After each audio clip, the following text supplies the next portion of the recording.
Alright. Hello and welcome to anyone watching this from the past, present, or future. And welcome to building Pokemon for D&D. Hello there, Hazu. Welcome. Thank you for hopping in. And I see you have a look of amazement, and that's right. Tonight we're gonna try and make Jigglypuff for D&D. This has been a thing I've been doing for about a month or so. On Thursdays, where I make Pokemon into a D&D character. If you're interested in stuff I've already done, you can.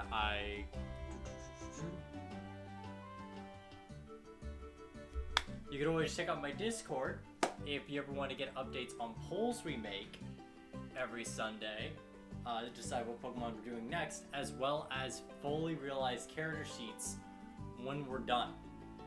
You saw some of the VODs? Oh, that's cool. Which ones did you see? Oh, it expired. Oh no. I thought that was a permanent link. Here, I will fix that up for you. Here, this link should be good. Thank you for letting me know, and I will fix that up in the future. I thought I made it a permanent link. You want to collect them all. You want all the funny little guys. Oh, cool! Alright, so you saw the most recent one. Nice! Interesting. Cool. No, Shedinja was one of my favorites, because that one was a pretty weird defensive build, and I built a really cool story around it, because that's one of my favorite parts of these builds, is just also what's the story that comes with. You know? Because, like, when I make a build about a Raichu wanting to, oh god, that's so loud. This song is so loud.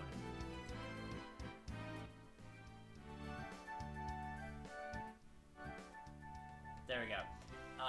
But yeah, when I make a build like a Raichu, and I went like, okay, well Raichu could take out an elephant in real life, so it's got to be able to one-shot an elephant in D&D, and how can I do that? That was the inspiration for all of this. So it's gonna be pretty wacky. Yeah, that's when you hopped in, Corrupted Star. But yeah, I also want to give a fun story as I prepare the interwebs here. We'll get rid of Magic Pant. We'll get rid of loading screen as we prepare the interwebs. We do have to say hi to Giovanni, because Giovanni has extorted me in my interwebs, so we have to show him every time.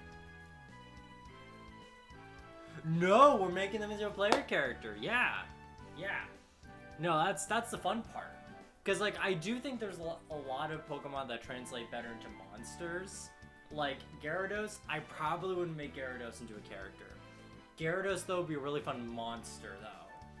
But, like, there are many that would actually work really well as monsters versus players. Oh, hey!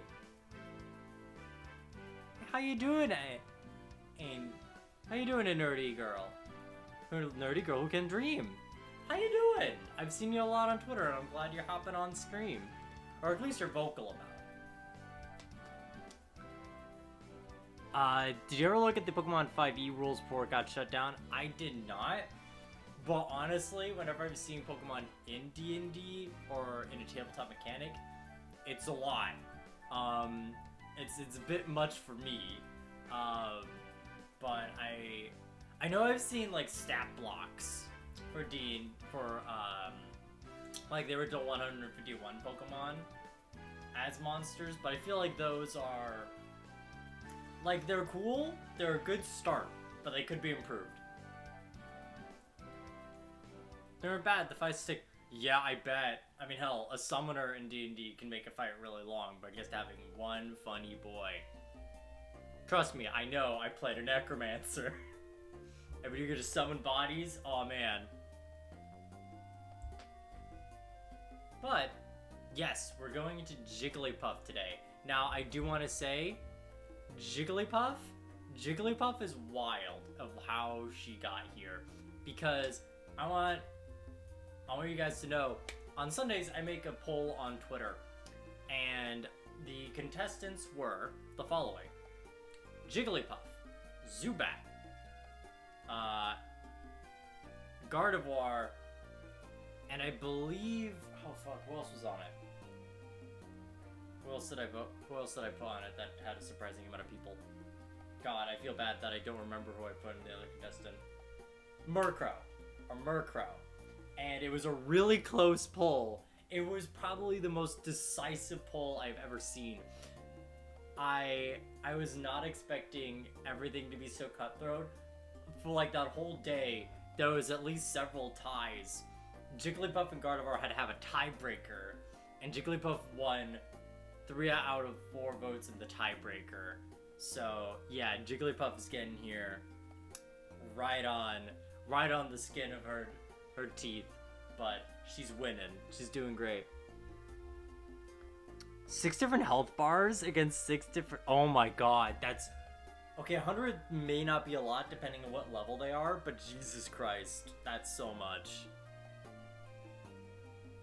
Yeah, it was... God, I bet. But, yes, we're doing Jigglypuff today. Now, here's gonna be our Jigglypuff goals. We're gonna need the big sleepy song. We're gonna need everyone to, how we'd say in the business, pass the fuck out. So then we can get mad at them and draw on their face, commit facial vandalism. Next, we gotta be cute and charming. After all, we got the cute charm ability, and we are a funny little guy, Your Honor, and we've done nothing wrong. And we gotta be very charming. We're very cute. We gotta get a lot of people's good sides here. After all, we are a tricky little fae, canonically now. And we've got to be the most petty motherfucker alive. We've got to be so petty. Because Jigglypuff is a diva, right?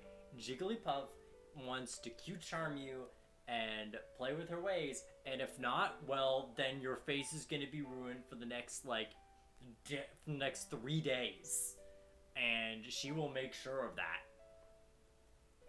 You know, she is a very petty little balloon. Also, one thing I want to specify as we're going in, we're making Jigglypuff from Pokemon. That's right. I'm saying specifically to call out Tulok the Barbarian. He's a great YouTuber. I highly recommend checking him out if you like seeing making D&D builds based on fictional characters. But one of his most recent videos, had making Jigglypuff.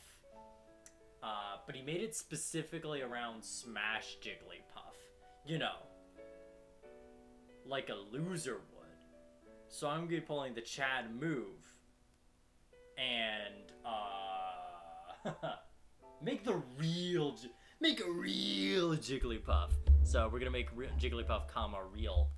I didn't feel like putting that in the goals, because even though Jigglypuff's the most petty thing alive, I do not want to be the most petty thing alive. I just want to be in the top 10 list. Jigglypuff is very different. Actually, Jigglypuff and Kirby are 2 different characters that happen to be pink spheres. If anything, King Dedede is more of a clone to Kirby than Jiggleson Puff. Actually. And I've got this whole chart to prove you otherwise. Hi, I'm Patrick Bateman. I don't know where that bit's going. You know what? I know nothing about N64 Smash. I played Brawl as a kid, so yeah, Jigglypuff is a fun little secret. Fun little secret that I don't remember much about. Also, fun fact before we start the build for real, my Mandela effect is remembering that Snake had an eye patch in Brawl when he did not. I always thought he had an eye patch, and I didn't think it was just a big boss. which he's called Big Boss because he has killed the boss. Anyway, I will continue. They only added Jiggle because the model was similar to Kirby. That makes sense. That makes sense. And it's like a really popular Pokemon. Like, it was known for the anime. So, we're gonna look at the race here. Now, we're gonna look at some options. We're gonna go to our favorite website for all D&D content, wiki.mybeloved. Mwah, I kiss my webcam. And we're gonna look at some race options. Now, I see custom lineage.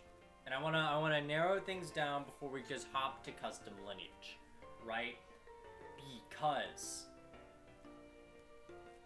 I think custom lineage is not bad, but I think it really could be done with variant human, or oftentimes I feel that a lot of homebrew can really just be reflavored reflavored races. Like, do you know how many things the half-orc could reflavor? Like, I could be a Frankenstein man and reflavor that. Like, if I just want to have a permanent death, like a once-a-day death ward, and be a big guy, I could just be a variation of a half-orc. So I'm gonna look at a few options here and sort of narrow down what I'm thinking of. So I just thought about this now because I do not prep. I don't always prep for these streams. Sometimes I prep so much, and other times I'm like, oh, that's a cool thing I'll think of on the spot. So right now I'm thinking fairy could be an option because Jigglypuff is canonically a fairy type. Elf could be fairy related. Don't think that quite fits. Gnome, maybe. Might check out Gnome for Jigglypuff vibes. But what I really want to check out is maybe Genasi. Because Air Genasi, I think, could have some Jigglypuff vibes. Specifically the older Air Genasi. I don't know much about the Mordenkainen's one. But then again, it's by Mordenkainen, which is just the virgin incel of the wizarding world versus the Chad Tasha. So, Jigglypuff's ability is Q-Charm, which is why we have in our goals to be Q-Charming and have a lot of spells that charm people. If you don't know, in D&D, Charm is usually it's a condition where you'll have advantage in all charisma skills. So if you want to talk to people better, they're more likely to listen to you. If you wanted to scare them or manipulate people, that's the best way to do it. Sometimes some spells or abilities from monsters will have an additional effect onto the charm. But typically when someone's charmed, they'll also see you as someone friendly to them. So they wouldn't be, like, if you charmed an enemy, they would not prioritize you as a threat. They would essentially, you would get a get out of jail free for an enemy. Alright.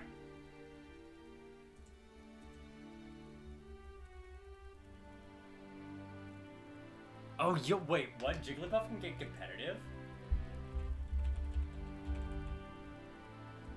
What? Like, that sounds like a cool hidden ability.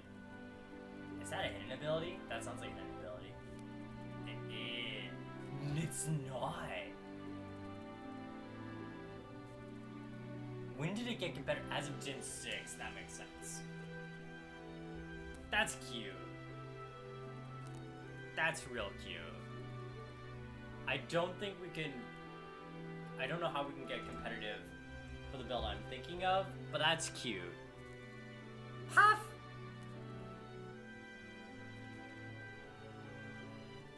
But, yeah. So we're just looking at what we want Jigglypuff to be. Right now, custom lineage is always an option, but it's a... Well, currently not use custom lineage. Because I look back into the Sceptile build that I did, and I think it's great, but I do think I could have gotten what I wanted just by doing variant human. And honestly, I think I would have gotten a lot more what I wanted and actually know what to do with the ability score improvements. So, ones we want to look at is maybe Fairy, maybe look at Gnome, and then look at the old Air Genasi.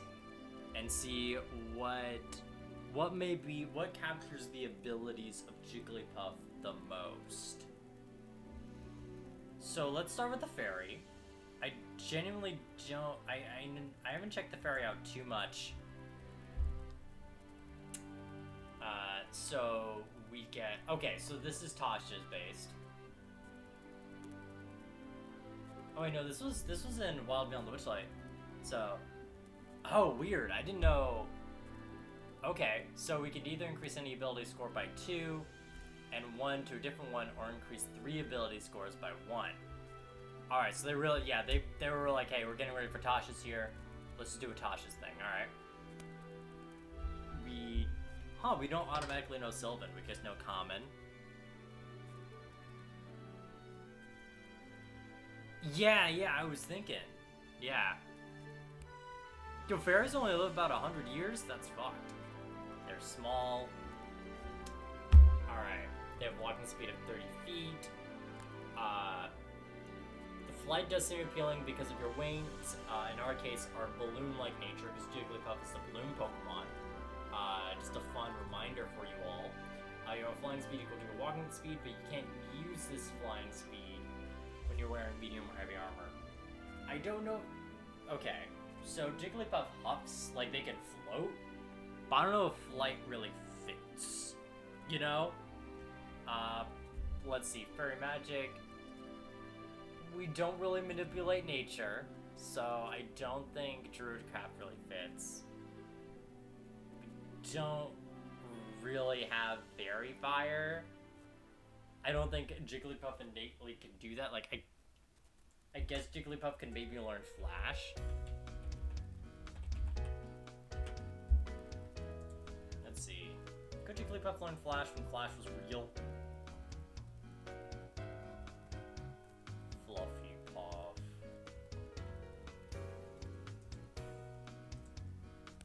Alright, let's go down to a moveset. By the way, do you want to see Jigglypuff's Chad HP? Yeah, that's about it. God, look at these stats, fellas. Let's see, let's check out just good old-fashioned Gen 1. Good Flash. Good reliably Flash, though. Flash. Okay, so I guess Fairy Fire could be Flash. And we could theoretically enlarge and reduce ourselves because of just becoming, inflating ourselves or deflating.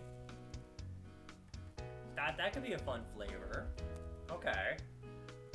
When you cast Fairy Fire or enlarge reduce with this trait, you can't cast the spell again until you finish a long rest. You can't cast either of these spells using any spell slots you have at the appropriate level. You can choose which soft stat you want them to be for. Okay. Not the worst. Not bad. Not bad. Let's see what our other options are. I want to look a little bit at Gnome. I do think Gnome's kind of one of the weaker contenders here. Yeah, because we increase our intelligence by 2. It's not going to be something we're really looking at that much. Smaller walking speed. But Jigglypuff would be able to see in the dark. Yeah, no, Gnome doesn't really quite fit. But let's look at... I'm going to look at the weird pick.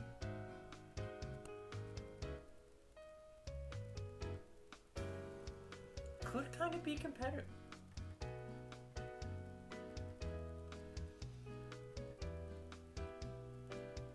I'll have to check something as we're going along the build. Because if I think we can do that, that would be really wild. Alright. So let's look at Genasi.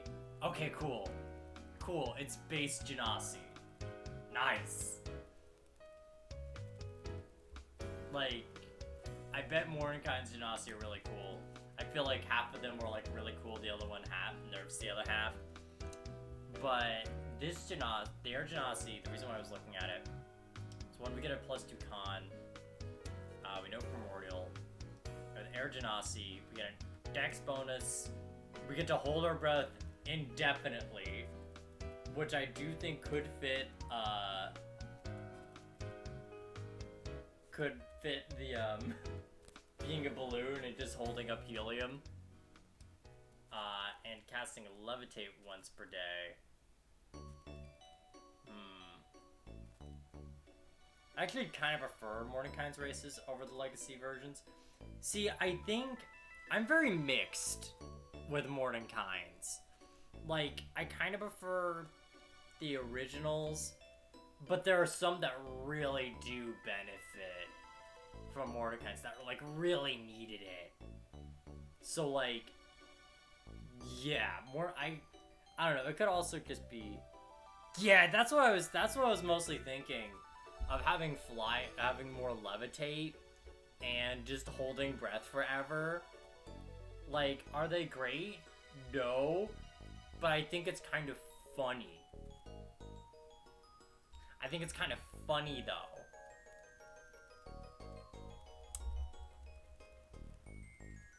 Yeah, because the New York... Yeah, the New York is a kind of cool race in D&D. They kind of buffed it real nice. Yeah, I think...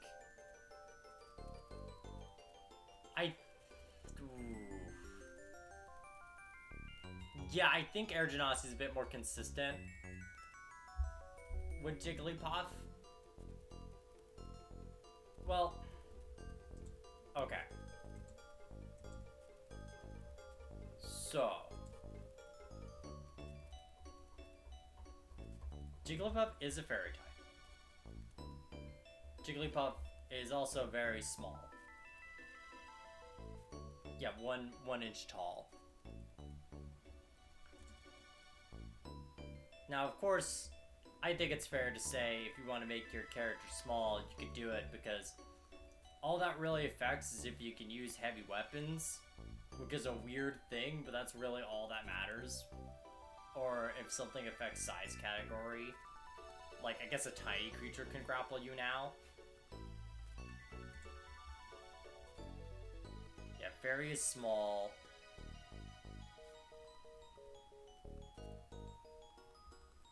Yeah, because Druidcraft doesn't really fit. But then large, reduce, and flying speed. It's true, Genasi could be any race. You're right though. Fun fact, I know in my own homebrew setting, I have Genasis being, like they're a society but they're rare. And a Genasi and a Genasi doesn't always equal Genasi. It could just equal a human. Because, just, like, it can lead up to a very powerful sorcerer human, but it could just be like, oops! No, whatever. Yeah, Mordenkainen's usually allows them to be whatever.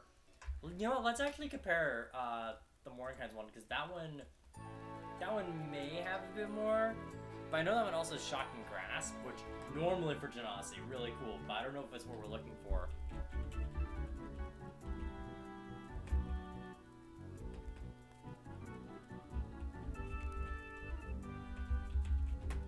Mordenkainen Genasi. Let's see.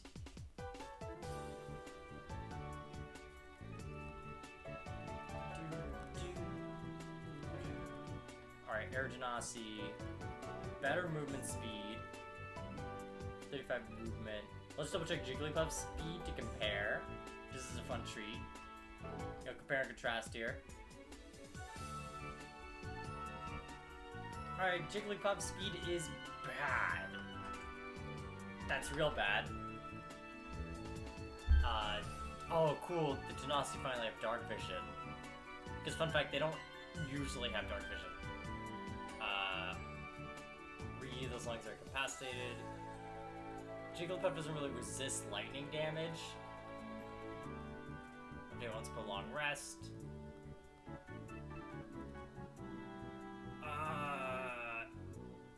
Yeah, I don't think that fits Jigglypuff.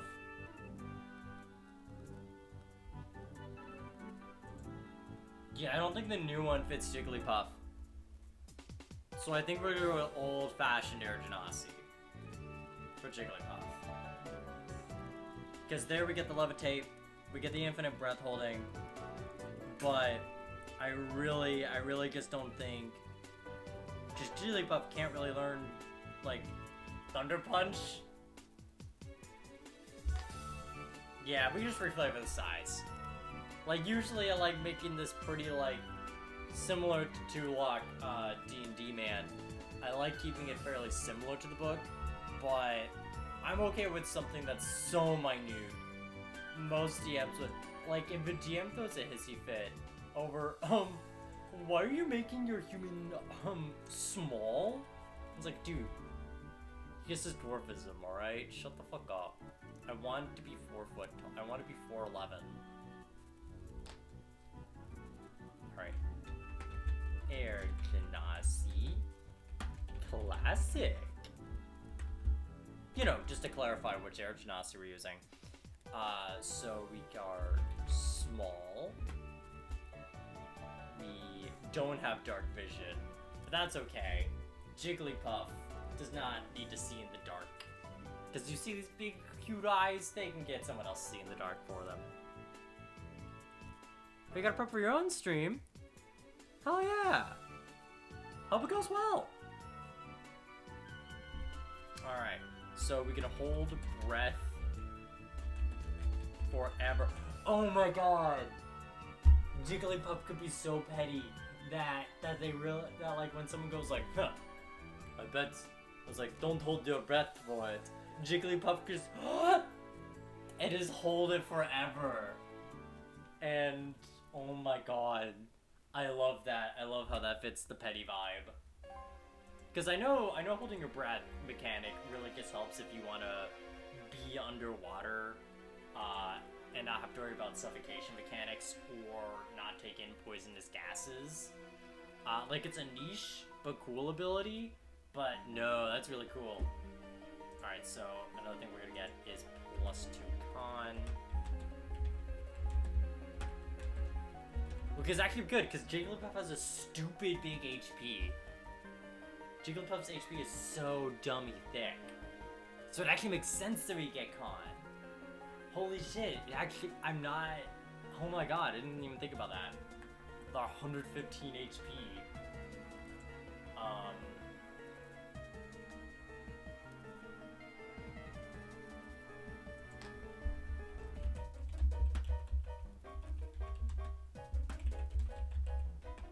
And we can cast Levitate once per day. Now, what Levitate does, essentially, it can make yourself levitate up to 20 feet in the air, just floating around like we have 0 gravity. And the ways that you can move around, like, literally the best way to describe it is with Levitate, you're essentially like a spaceman, you're essentially an astronaut on a space shuttle, just kind of floating around and able to like push and pull your way around with different things. You essentially have really low gravity on.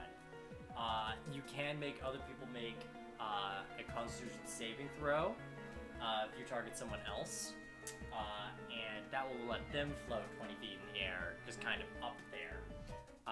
So that could be really a fun petty thing. And con is the spell casting modifier. So, unlike the rest of our spells, this one's going to be based on con. So, just remember that. But yeah, we're also going to have because of 30-foot movement speed. Unfortunately, no dark vision. And may ask, oh man, what the fuck does that even mean? Because everything in D&D has dark vision. Dark vision essentially does not give you automatic sight in the dark, but it essentially gives you night vision goggles on all the time. So essentially you see in monochrome what's going on, and you would just see pitch black darkness, so you would have disadvantage in all attacks in darkness, as well as automatically fail any perception checks involving sight. Like, you would essentially be blind. Next we go into the background, and what other background could we pick for Jigglypuff other than the entertainer, right? Because Jigglypuff's a hard-working Jigglypuff is that person who she has worked hard at a diner, and now she wants her big hit. She's done with doing, like, you know, she's above retail or your fast food place. She wants to go big, and she wants to do it now. She's had a few gigs, but every time she has, but like, oh my god, I like the idea that Jigglypuff's voice is nice. People like it, but it's like so overly soothing and like so calm and soft that people just go to sleep. Like, people comment like, oh, we've had the best sleep of our lives. Oh, it was great. But Jigglypuff is just like, God damn it. They're bored of me. I feel like Jigglypuff has a lot of imposter syndrome going on. I feel like Jigglypuff really doesn't understand that people do like her work. Just not in the way that she wants them to like it. And I feel like Jigglypuff has tried to change her music style, but it never quite works.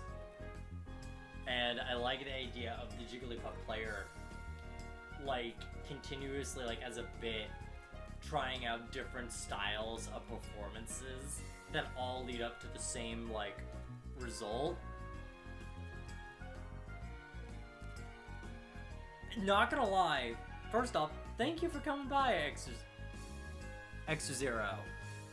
Unfortunately, we can't double down on backgrounds, but I was kind of considering criminal. But I think entertainer's the priority. Has Jigglypuff committed crimes?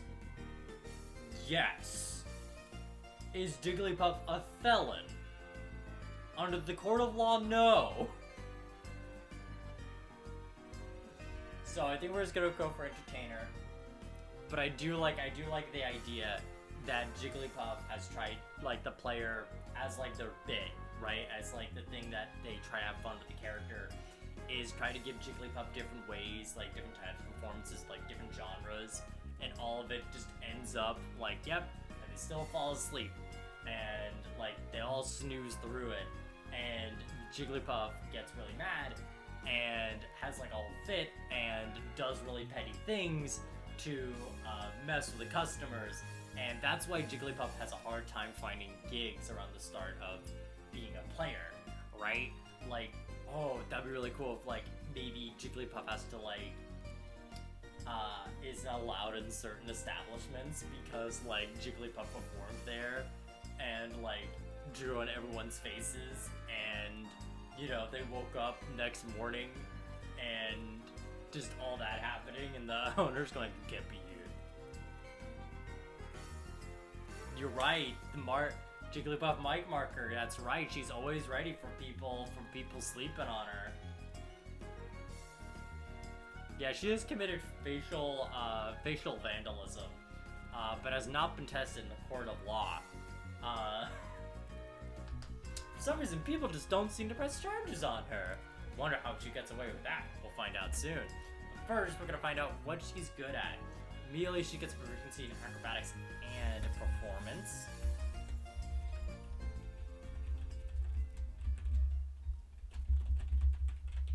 She knows how to do a little dance, sing a little song, make a little love. Let's have fun tonight. Which probably doesn't have anyone to make a little love with, because they don't sleep with her, they sleep beside her, because she says very nice words, and then they get all sleepy, and they just sort of lie there.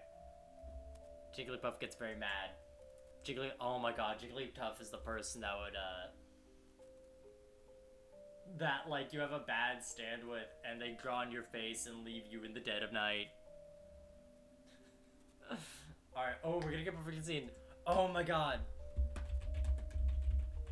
So, I know I was just saying, like, a moment ago that a fun thing for, like, Jigglypuff maybe to do is that because they're banned from certain establishments because of their having everyone go to sleep, and having an outrage when they're all passed out. I really like the idea that she got proficient in disguises so that she can go into the establishments and cause more problems to be a petty little fuck.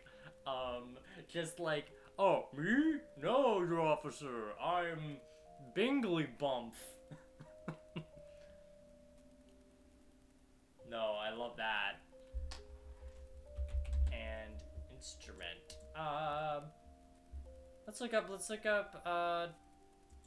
Jigglypuff instrument.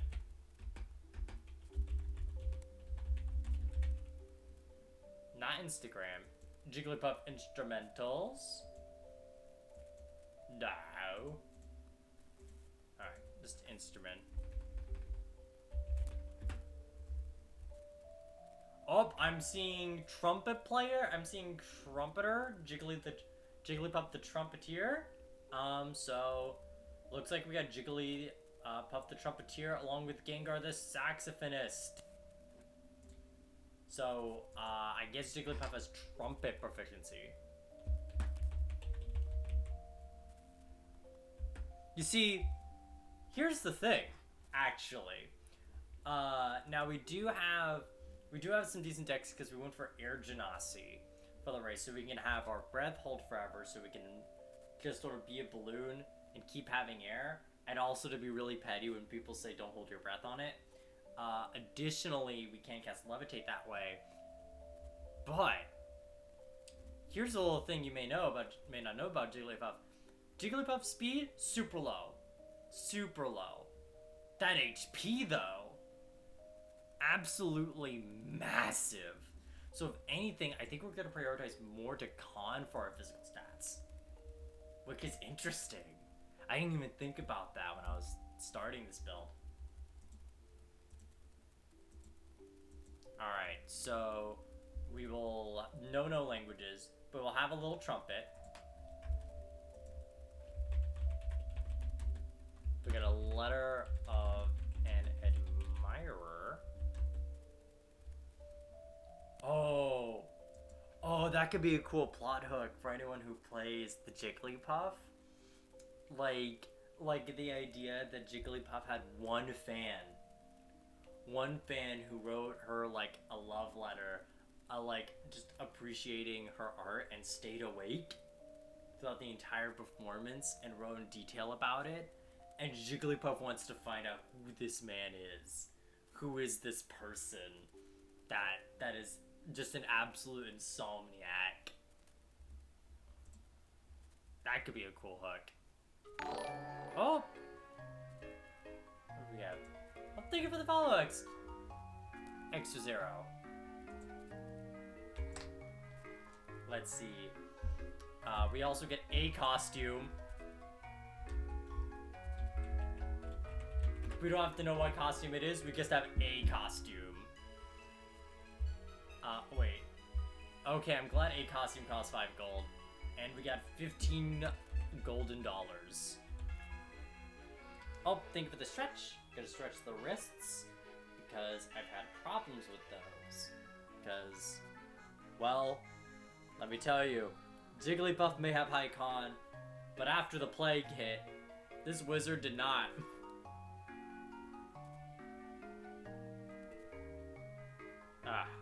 Ooh, that stretch kind of burned a bit.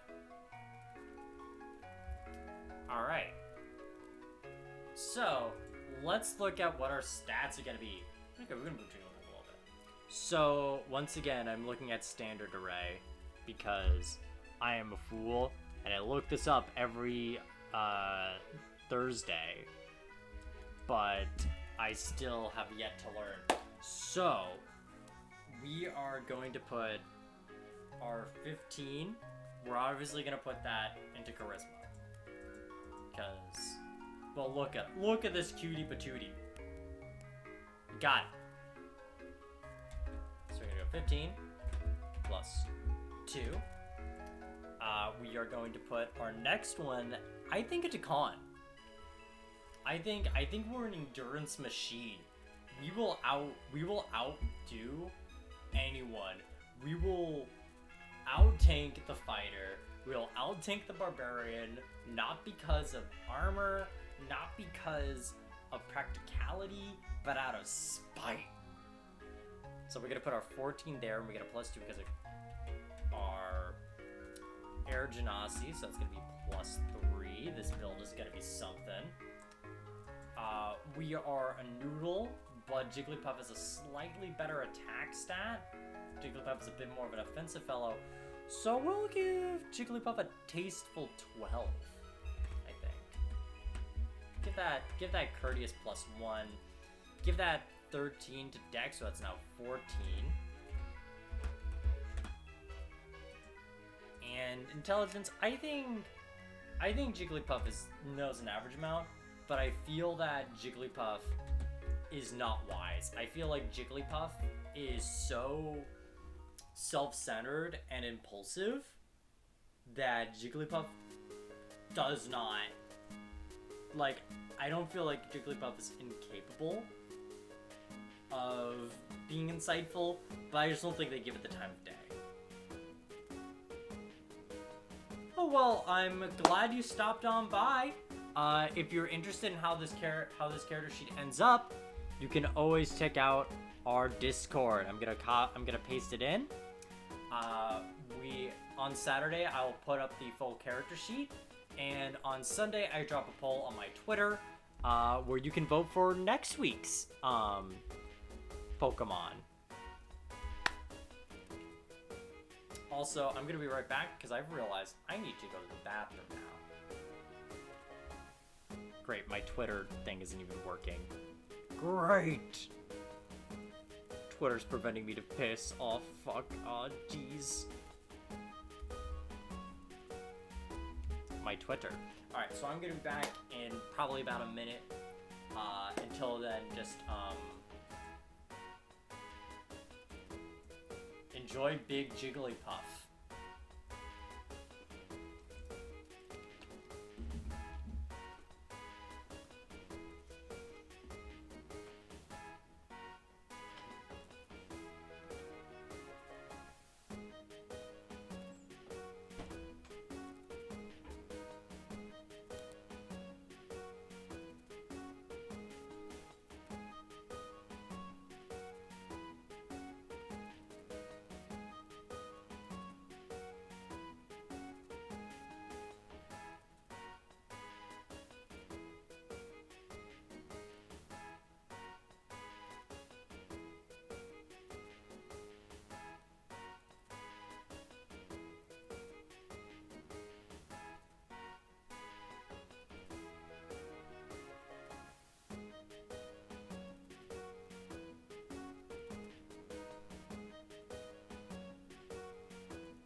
Hey, you ever think about how the fact Jigglypuff becomes buff with the power of the moon?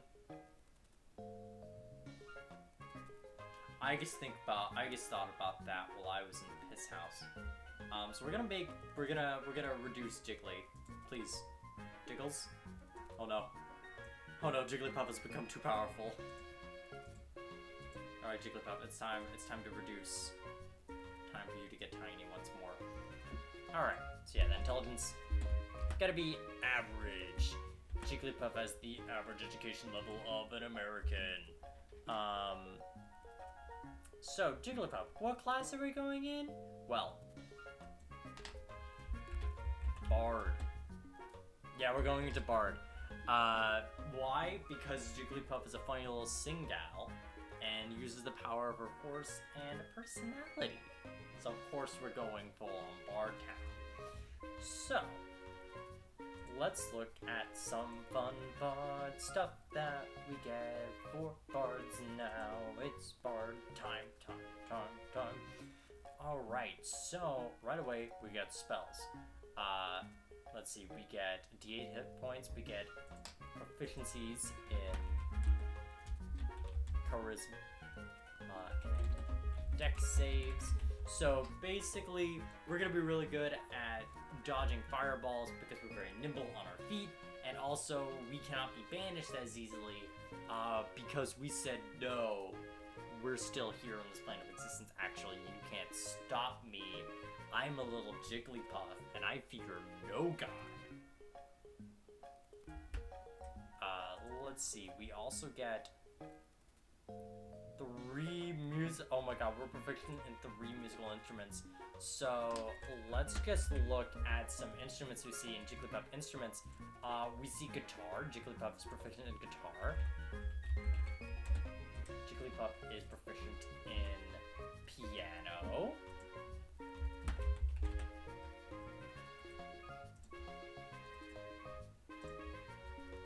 Oh my god, we're all gonna see my illiteracy curse. Alright, so where's our next instrument here? We gotta find our next instrument. Where's the next instrument? Jigglypuff. Jigglypuff, any more instruments? Oh, damn it. Jigglypuff kisses the microphone. Come on, Jigglypuff. I need another instrument. I need you with another instrument. Please, any instrument. Any other instrument. We have the guitar. Drums. Alright, Jigglypuff can also do the drums. Alright, let's see what else. And we can also pick any 3 skills we want. Any 3 skills. I do have a Discord. I will repaste it into the chat. You can check out my Discord. On Saturday, the character sheet will be posted. If you go to roles and registrations, you will see that there is a role that you can sign up for. And you can get the whenever the character sheet comes up on Saturday. As well as on Sundays, I run the poll of what we're going to run, what D&D character we're going to do, what Pokemon we're going to make into a D&D character. I will just copy-paste. Oh, I copy-paste the Twitter. I need to copy-paste the Discord.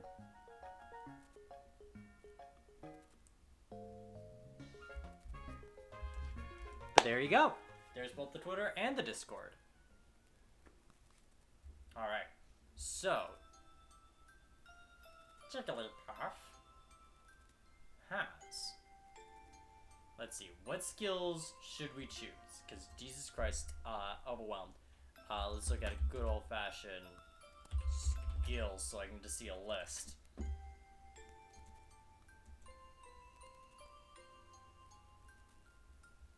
Alright, so Jigglypuff is, I don't think, great with animals. I don't think Jigglypuff is that athletic.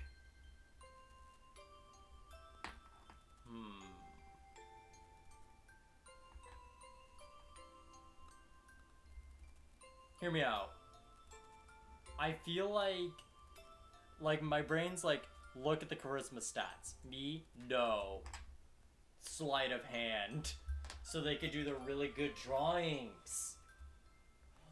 Wait. Could we... Hold up. I'm curious on this ruling because we do get performance because we chose the entertainer background. So I already have that. But I am kind of curious. I don't think this flies. But I'm wondering if we can get a tool proficiency so we can get either painter's tool proficiency or even calligraphy. Which could be a good way for us to do, you know, face painting, quote unquote. D and D, Bard skills.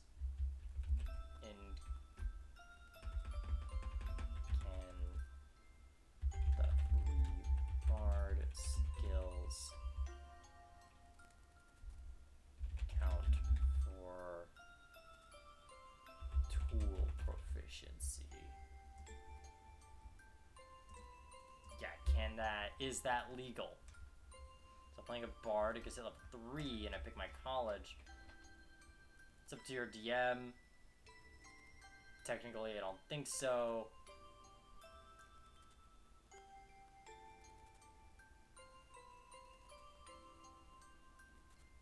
Alright, there should be skill proficiencies, not tools.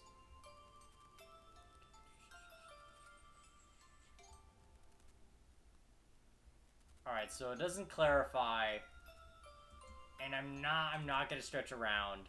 I think I'll be a good legal boy and just make it sleight of hand. But that's how we could do it while they're asleep and not them knowing, I guess. That could be a fun way. We got performance already, but I do like deception. I feel like Jigglypuff is a lying bitch. Jigglypuff always dances around the truth. Jigglypuff is a fucking Saul Goodman. Jigglypuff is always looking for the next con. No, that's not quite true.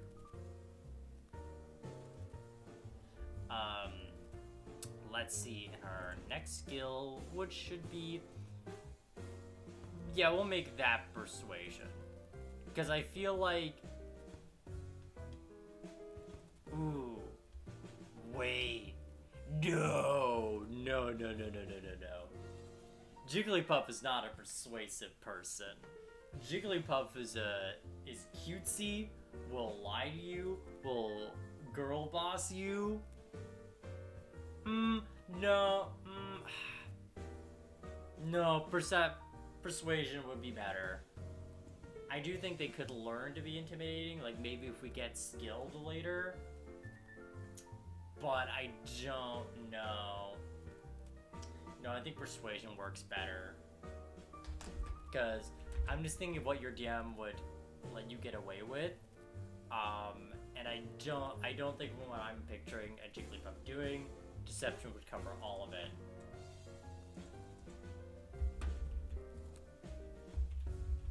Persuasion. Hey Syphils, how you doing? Hello, my fellow girl boss. I walk in dressed as Steve Buscemi, dressed as a young person. Hello, how do you do, my fellow girl boss? Are you gatekeeping the gaslight today? Alright. So yeah, mind you again, bards, whenever you pick a bard, they can just pick 3 proficiencies. They can just literally have a range of whatever they want. Just to catch you up, Syphils, we're doing Jigglypuff. Our goals for Jigglypuff is to make a big sleepy song, be cute charming, and also be the most petty thing alive. We made the bold choice of making Jigglypuff an air genasi, so we can hold our breath forever. So if anyone says, I wouldn't hold my breath on it, we can. We also get a big combo buff, which is actually surprisingly accurate due to the fact of Jigglypuff's huge HP. Continuing from the... Jigglypuff got a polka dot bow? That's adorable. Anyway, we could also float around once per day like we have 0 gravity, or make other people fly around.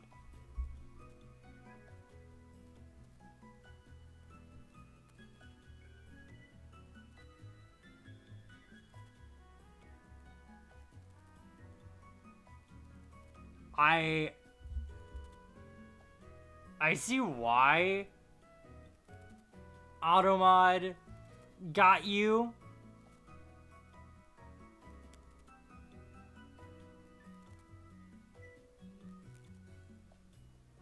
And I think I am gonna let Automod take this, just because it has a little bit of a not safe for work word that would prefer not to be in my chat.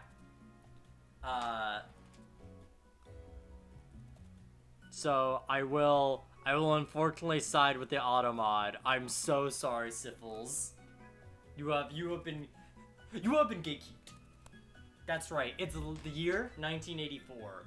I am your large male sibling. That's a lie. I'm 5'2" without my antlers, so I'm not Big Brother. I'm not like him. I'm Little Brother. I will cause problems. But yeah, Jigglypuff's an entertainer. Jigglypuff has gone to various venues and has a beautiful voice, but makes everyone go to sleep. And as such, they have gone to very petty rages while they sleep and commit facial vandalism. However, for some reason, she has not been charged for any of her likely felonies. We have made her a bit more con-based because we're chonky HP, but she's pretty well-rounded. A bit more well-rounded than her actual stats. And we're just going into Bard. Probably, but with my antlers, I'm a whopping 5'5". That's with antlers.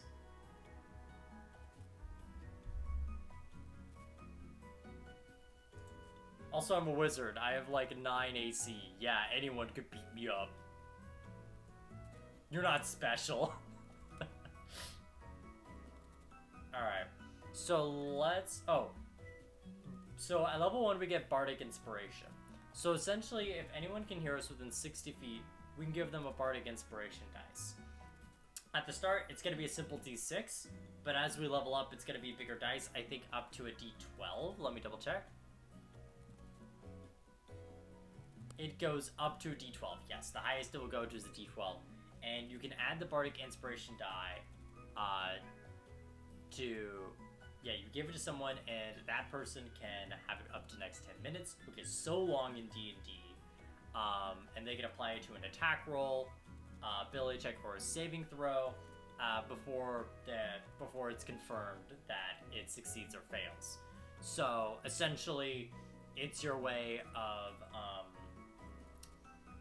buffing other people and making them more likely to hit or pass certain skills. You can use them as many as your charisma modifier, so at our point in time, it's 2 times a long rest. So for us, that could just be us doing our little ditty, making people have some lovely daydreams, and getting a bit inspired by that. 5'5", I could destroy... I see the energy change of 5'2", I could destroy you, to 5'5", I could destroy you! Thank you, I love that. It has the same energy. So there's one scene in Bill and Ted 2 where there's robot Bill and Ted set from the future to kill the present Bill and Ted because Bill and Ted will cause world peace by building those chillaxing dudes, right? And these robots are practically like they're the same personality of Bill and Ted, but when they like drive them out to the middle of the desert, Robot Bill's like, we totally have to kill you. And I just think about that so much, and yeah, that's the energy you're giving me, Stipples. I love it. Alright, so let's look at spells. The part of this that's gonna make it very long. Man, I love it when I spend an hour and I haven't gotten to the character. I've just gotten to just the character lore. So let's look. So wait, how many? Okay, we get 2 known cantrips and 4 known spells. We get pretty decent spells known on that. So I think we definitely have. Yeah, okay. I know the combo of cantrips we're getting. We are getting Friends. Friends is a cantrip where you just put on a little makeup, and for a minute, there is no saving throw.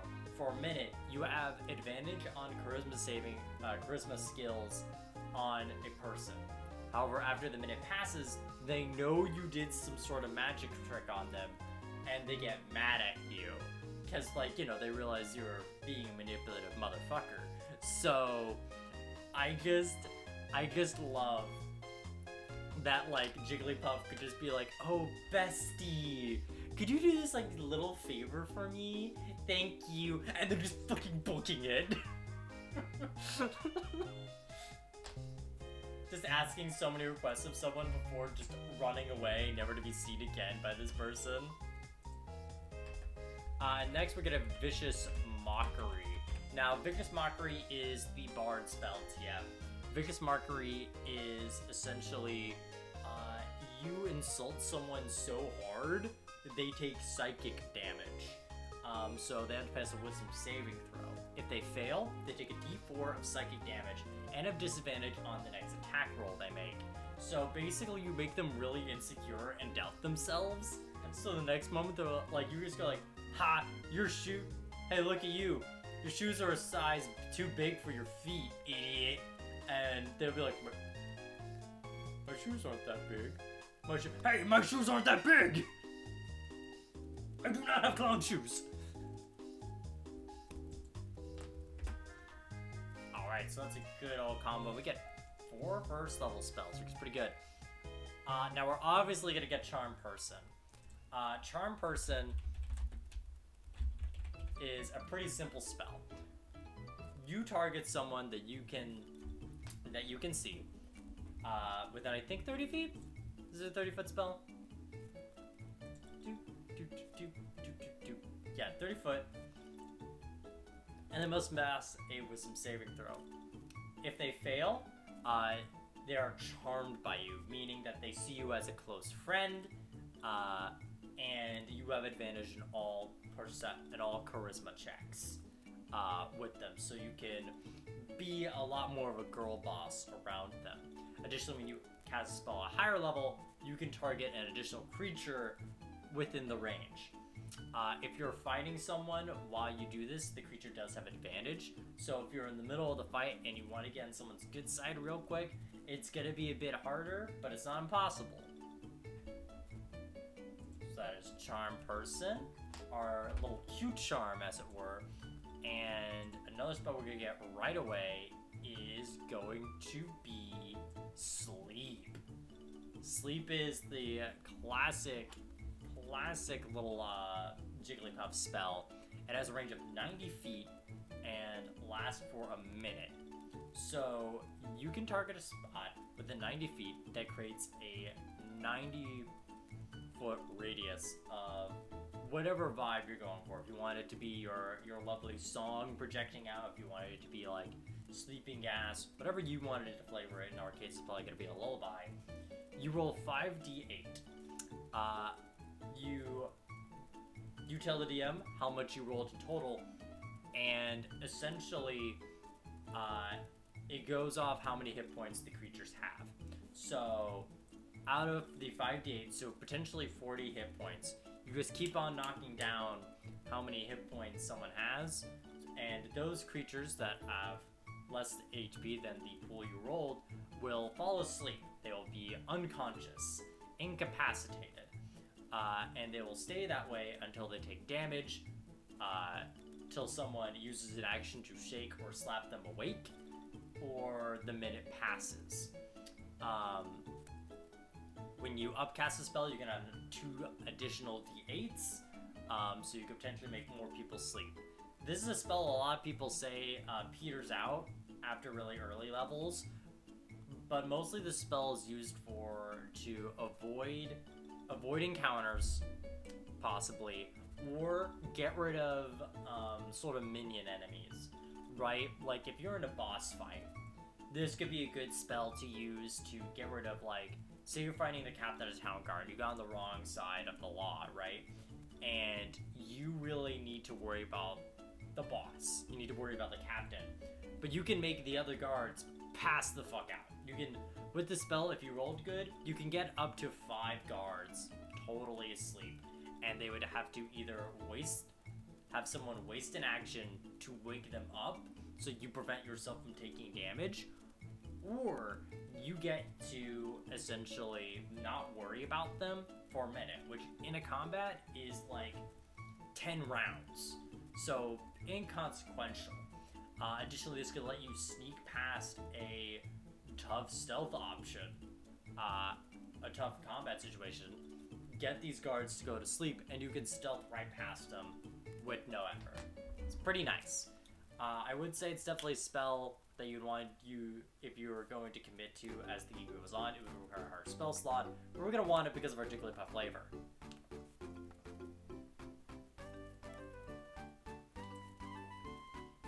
I took a big hydrate. So yeah, we get Slappy. Let's see what other two spells we want out of Jigglypuff. Because now we just go full petty. Ooh, okay, Bane could be good. Because what Bane does is you get to do, you make up to 3 creatures make a charisma saving throw. If they fail, they all take, the targets that fail, take a D4 penalty to every attack roll and saving throw they make, making them more likely to miss and more likely to fail spells. So that I think is neat. That could be good for us being real petty. Featherfall would be cute. We may pick that up later if we can't think of another spell to pick up. Excuse me.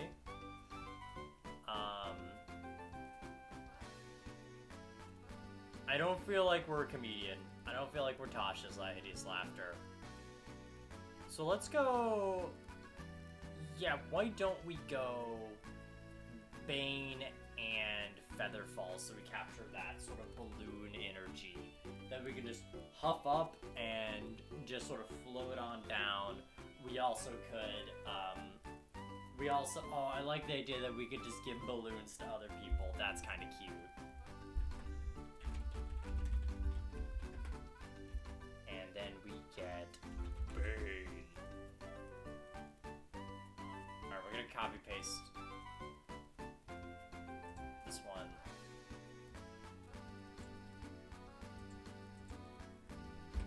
Get rid of all of these. All of them are gone. Level 2. Wait, we're gonna copy paste it while it's like this. Alright. Level 2. So at level 2, we get Jack of all trades. So Jack of all trades is a bard ability that gives us half our proficiency bonus to anything that we're not proficient in.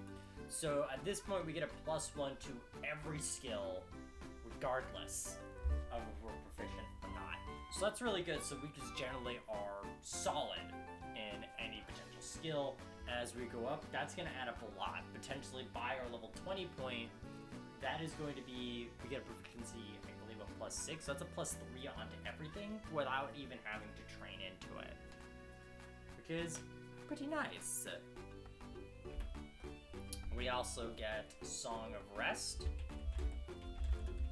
Song of Rest is essentially when we're by the campfire short resting, we can give a little bit of extra hit points to people while they're short resting. So if our players take an hour, we could essentially let them use a little less of their resources and get a bit more health back. Additionally, I think bards suffer from this problem. Yep, we're only going to get 1 more spell per level at this point. So, fun pot. Okay, so let's see.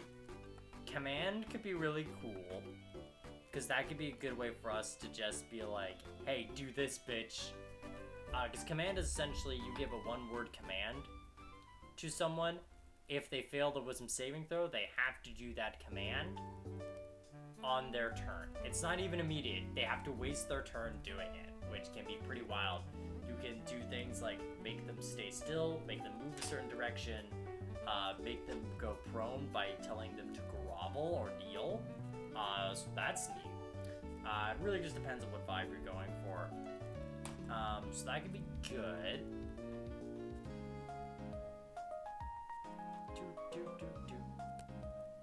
Yeah, because I don't think we're being supportive with Eurosm.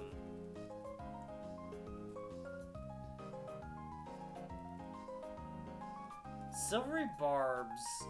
See, Silvery Barbs is petty, because what that does is it gives someone disadvantage on a saving throw, and we give that, and we trade that out for advantage for someone else. And, like, that's cool, but I don't feel like that's quite... Ooh, wait, no, it can be petty, because we could have the advantage. Oh, like stealing someone's luck. That could be pretty fucky. That could be funny, and that's a reaction, too. So, if someone is going to make a roll that would look like it's gonna hit, you could just be like, they're gonna not do as well, and I'm just gonna be better than them. That's pretty petty. Yeah, let's give Silvery Barbs. Bum, bum, bum, bum. I'll be right back. I have to go to the bathroom again because my bladder is turning up my internal AC, and I don't like that.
Down, so I'm just gonna turn on the AC, and I'm almost back, baby.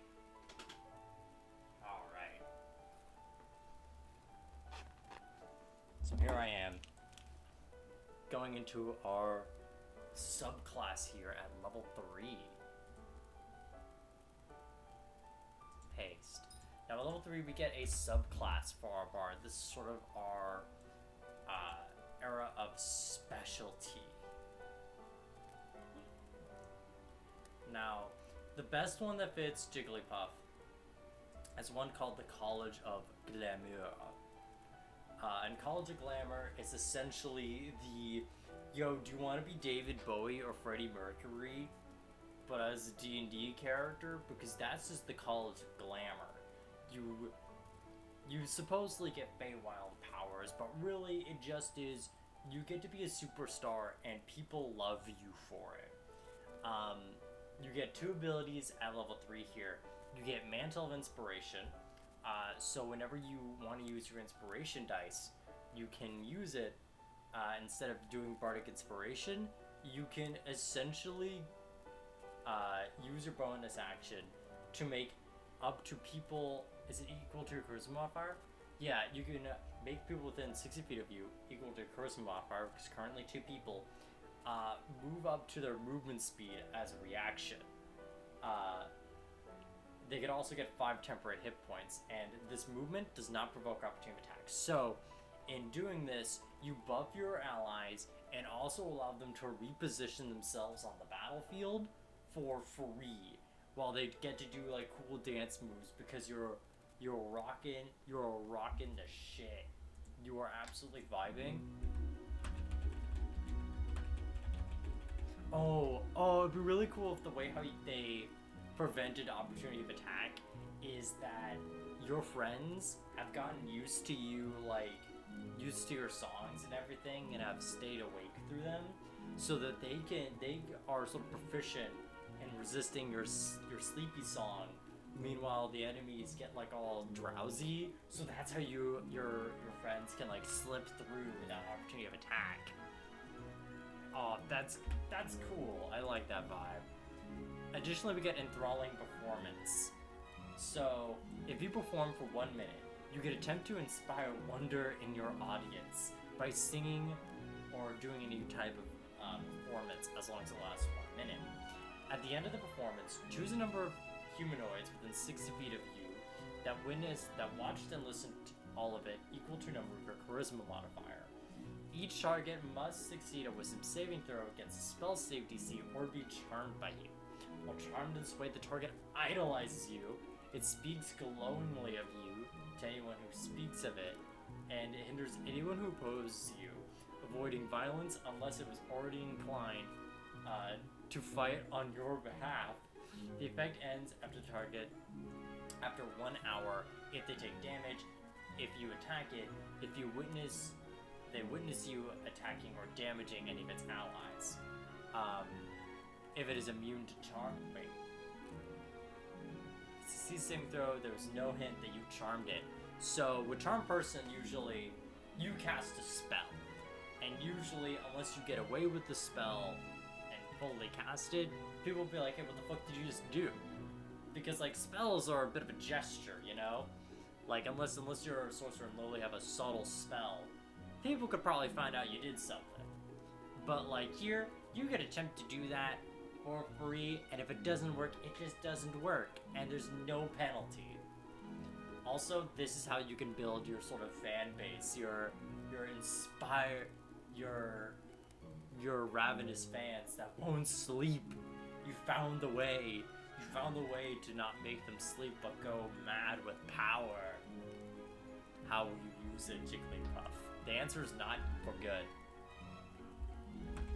What was it called? The brawling performance.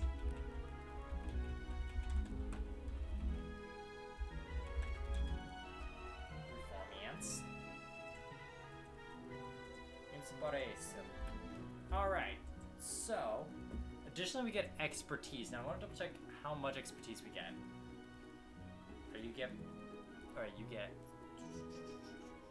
Alright, so what expertise does is essentially it's proficiency 2. Expertise essentially doubles your proficiency bonus in a skill. In our case, we can have 2 bits of expertise. Now we got performance, and I think, let's see. We're definitely gonna get expertise and performance.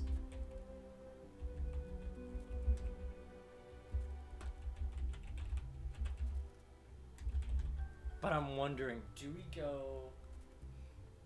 I think Jigglypuff gets expertise in deception. I feel like Jigglypuff doesn't persuade. Like, Jigglypuff can be persuasive, but I feel like the main thing is Jigglypuff lies to people. Jigglypuff lies to people so much, and all just to get people...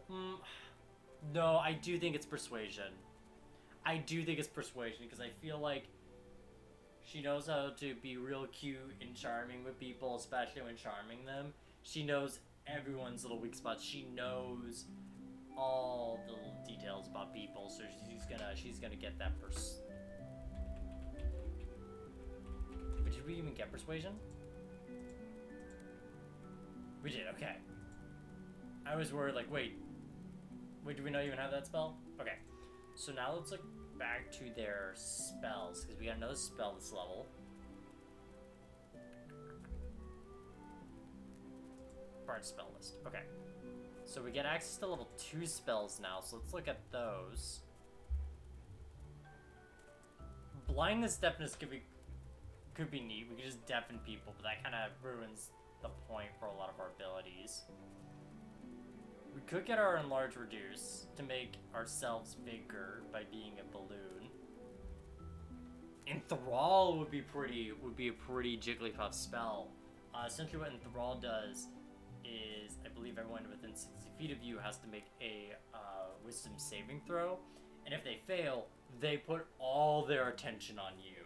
Like, you are the only motherfucker they notice.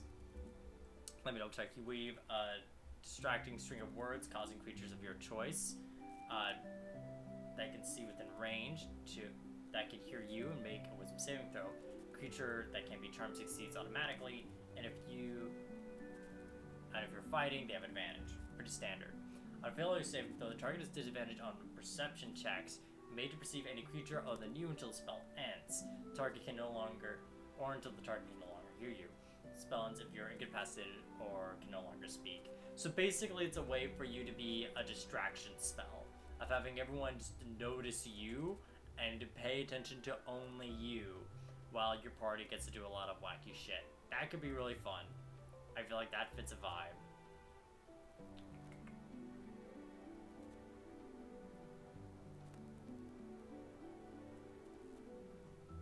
Yeah, I think I'm gonna go for Enthrall. Because we want to be the center of attention, and we want to be the one that everyone's looking at, and they will look at us, damn it, for the next minute or so, and they can do nothing about it.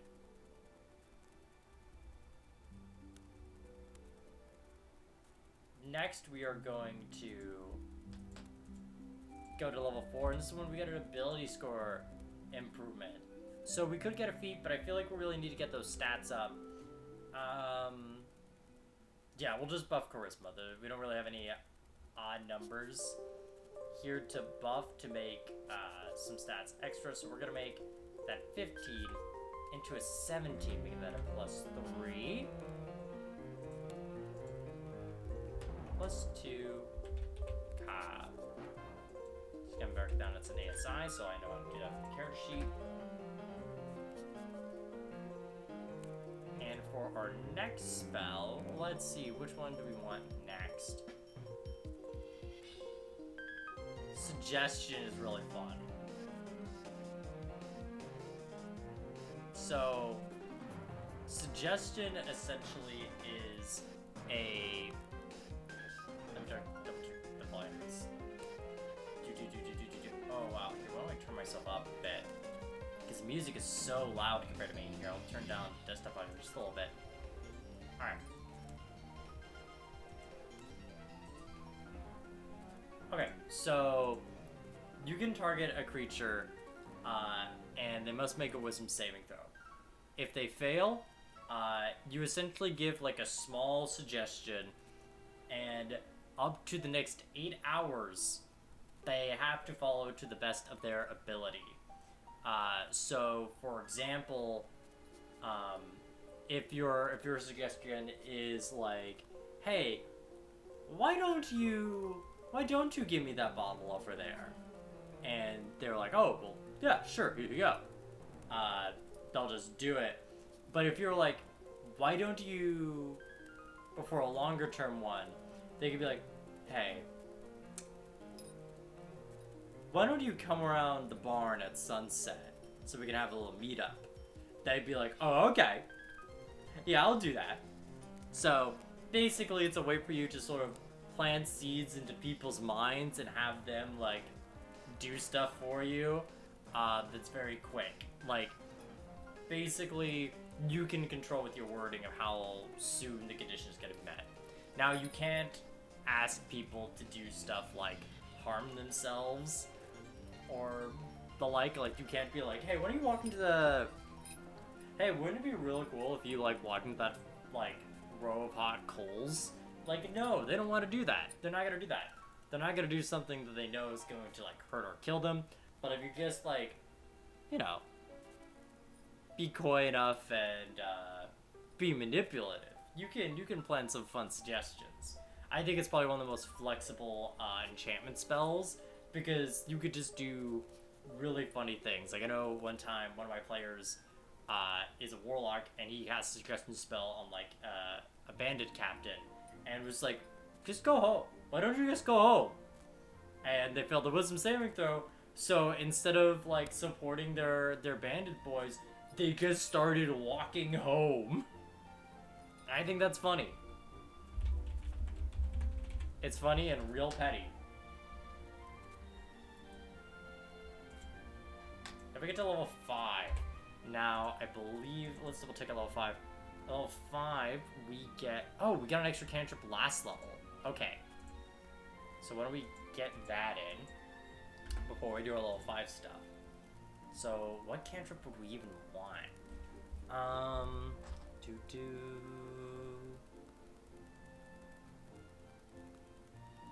What a prestidigitation. So prestidigitation is essentially the magic trick cantrip.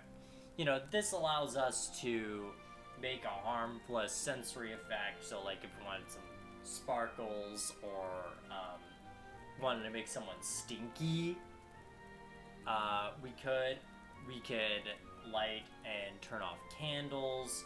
We can warm up our coffee in the morning. We can make someone else's coffee cold. We can soil an object, so we can make someone look like they wet their pants. But we also can clean the soil object, so we can also clean up murder scenes. We also can create non-magical trinkets, so that's how we can make our little marker whenever we want.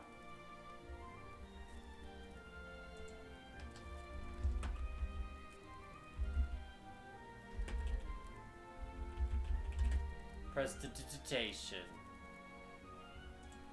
Now, level 5, our bardic inspiration goes up.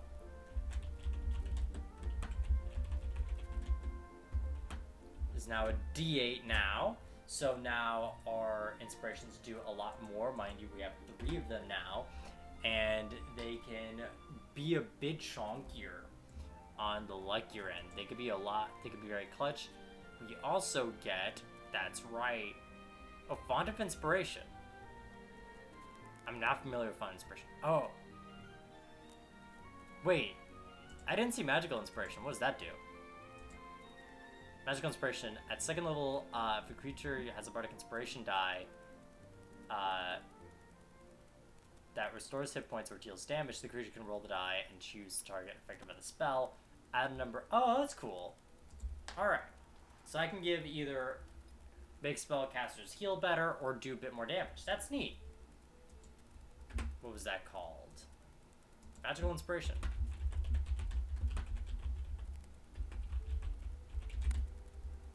Nice. Alright. So, yeah, let's look at what that ability is for 5th level. I'm not familiar with it. Font of Inspiration. When you get in 5th level, you gain all your bardic inspirations when you finish a short rest instead of a long rest. So we could theoretically inspire more. We have... Alright, cool. That's a bit underwhelming, but hey, never bad. So we have like warlock spell slots for our inspiration. So we get those inspirations real quick. If we just want to take an hour nap, we just get them. Alright. Additionally, we have access to 3rd level spells now.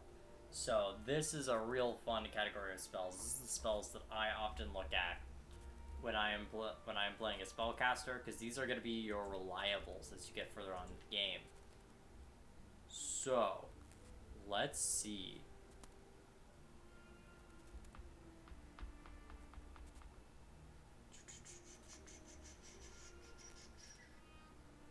Ooh, slow could be really fun. Of having everyone feel like really tired and sleepy and drowsy, so that's why they slow down. So what slow does is you pick up to 6 creatures within a 40-foot cube, which is really big, by the way. This is up to 6 creatures that can get this massive debuff. All of them have to make wisdom saving throws. If they fail, the target takes a -2 penalty to AC and Dex saving throws, so that they're a lot easier to hit both with weapons and with spells. They also can't use reactions, so if you want to walk past them, they can't use opportunity attacks. If you are a wizard who cast shield to buff their AC, they can't do that.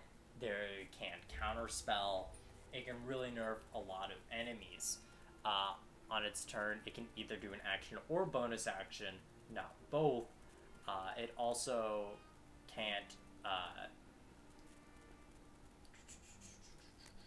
yes, its speed is half, so it's also slowed down. Ha, funny to slow.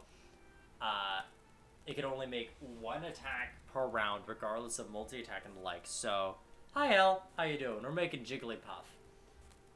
We're just having slow to make everyone drowsy. This prevents them from doing multi-attacks, weakens their defenses, and prevents them from attacking you with opportunity of attacks. Additionally, if they cast a spell, if it's a spellcaster who's slow to cast a spell that takes 1 action, they roll a d20. On 11 or higher, the spell doesn't take effect until the next turn. And they must use their action to complete it, or the spell is just wasted. And each creature can make the wisdom saving throw at the end of their turn.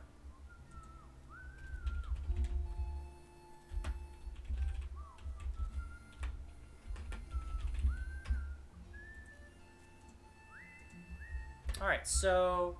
oh, yes, summon the demon most foul. Of course. We'll summon a little prince. So, just to catch you up, Hell, we got Jigglypuff over here. Our goal is to be big, sleepy song, be cute, charming, and be incredibly petty. We went for Air Genasi, which is essentially an elemental race, so like a wind person. But we did a little reflavoring here. We essentially made them small. We got a con boost because Jigglypuff I have over here has a huge con. Like massive con. Big hit points. We can hold our breath forever. If someone tells us that we shouldn't hold our breath on it, we can be petty about it. And we can levitate for a while. We can essentially have 0 gravity and be like a balloon. We are an entertainer. We have a history of performing at various venues. However, people keep on sleeping on us, which led us to being kicked out of a lot of venues, and us learning how to lie and get disguises to enter venues to be real petty against the people who kicked us out. We do have a letter of an admirer who did not sleep through one of our performances, and our Jigglypuff is trying to find. So far, we got pretty good con and wisdom as our main stats so far. We got a lot of instrument proficiencies. We've got sleight of hand to draw well. We know how to lie, and we know how to gaslight and girl boss with deception and perception. We have bardic inspiration to buff up our allies a little bit with our good calm songs. We got friends to be real quick allies with each other before running the fuck away. As well as sleep to make people sleepy, charm to get on people's good sides, vicious mockery to insult people to death, featherfall to be a little balloon that floats on down, bane to make people long-term insecure. We got silvery barbs to steal talent from others. Oh, I should probably put down the subclass here.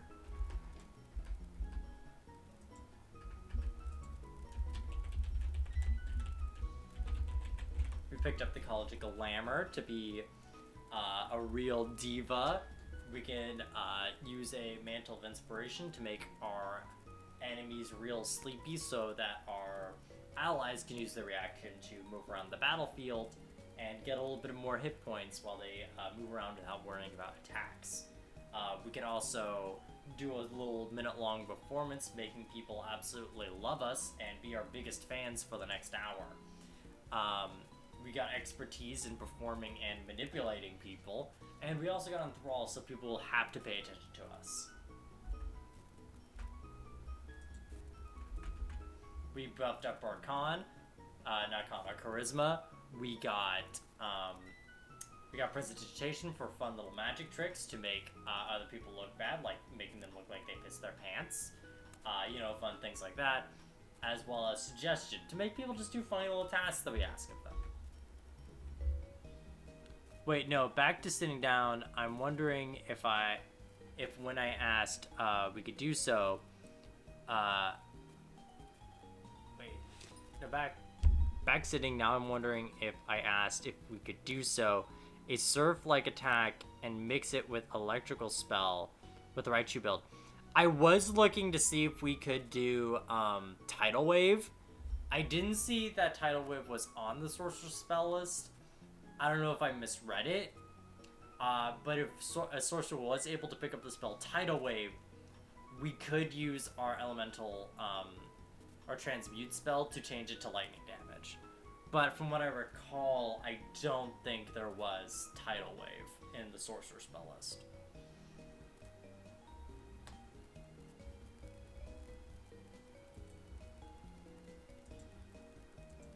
Alright, we got to level 6. We are now level 6.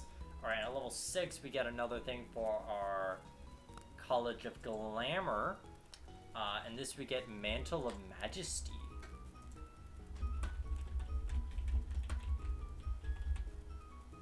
Let's see, Mantle of Majesty. At 6th level, you gain the ability to cloak yourself with Fey magic. Oh my god, we're like a fairy type. That makes others want to serve you. As a bonus action, you can cast Command, which again, as a reminder, you target a creature, they make a wisdom saving throw, and you give them a one-word command that if they fail, they must use their action doing said order. And this does not use a spell slot. So this gets you basically for the next minute, you get to do commands for free, which is insane. Now it does act as if you're concentrating. So this means you can't use other spells that use concentration. And if you ever get hit by an attack, you have to roll a concentration check. The concentration checks are pretty simple. You just roll a Constitution saving throw, which, mind you, you're going to be pretty good at because you have big HP. And if you roll below a 10, you automatically fail it. If you take damage higher than 20, it's essentially half that much. So you're probably going to keep this effect going.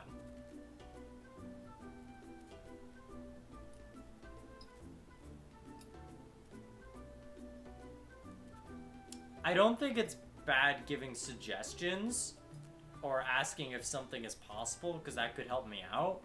I think backseating would be a lot more in this case, telling me exactly like, hey, pick these spells. Hey, you should do this. Like, I think it's different giving me suggestions and like asking if it's possible to do something, because that could inspire as opposed to just tell me what to do.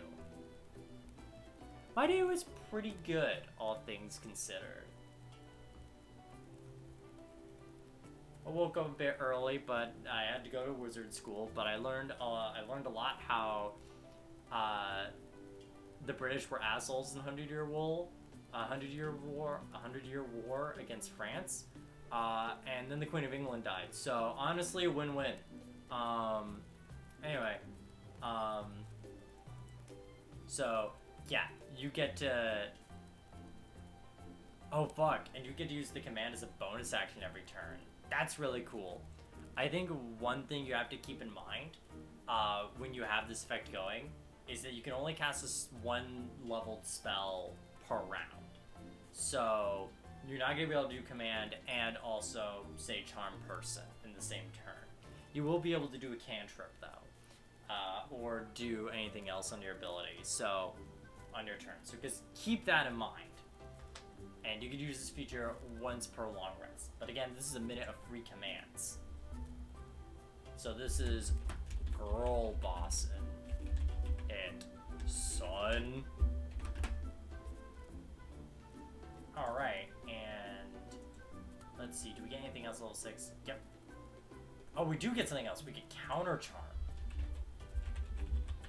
So counter charm may not be the best ability in the game, but it's what a bard gets.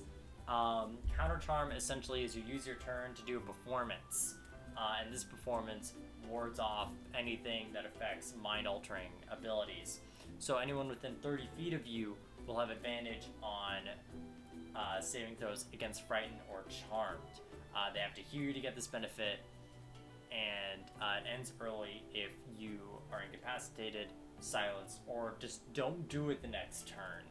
It's not the best ability in the game, especially because a paladin at this level gives everyone like a passive buff to saving throws equal to their like charisma stat, which is pretty wild. But I guess if someone's having a real hard time and you really don't want them to get charmed or frightened, you could do that, and if you also don't know what to do on your turn. Though with Mantle of Majesty, that could actually be pretty decent, because then you could also... Yeah, at that point you could also have your, Yeah, at that point you could essentially do a command on someone and keep up counter charm. That's not too bad. Alright, and let's check out our spells. I have an idea of what I kind of want for our spell. May not be the most optimal, but it's something that's kind of on theme, and it's Catnap. So Catnap, is it a spell I would normally recommend? Not quite, but I feel like it fits our sleepy song vibe. So here we can make our sleepiness for good. Essentially, we can do a nice little song and give 3 creatures a good old sleep. During the sleep, the target essentially has a 10-minute short rest. So this is essentially trying to speed run a short rest. If you're able to, if for some reason you don't have an hour, but you have 10 minutes to hide around, this is a way for you to maybe sneak in a short rest. This would be really good if you want Paladin, want a Warlock to get their spell slots back, maybe someone who needs HP real back. This is just a quick, like, hey buddy, get healed up a little bit, we gotta go. And also, there's nothing stopping you from carrying this creature, whoever is asleep. But yes, you could also have allies. NPCs go to Catnap, and this is not a saving throw. It is willing, though. But basically, it is sleepy time for good. Again, it's not a spell I would super recommend, but I feel like it's on theme for this build. Level 7.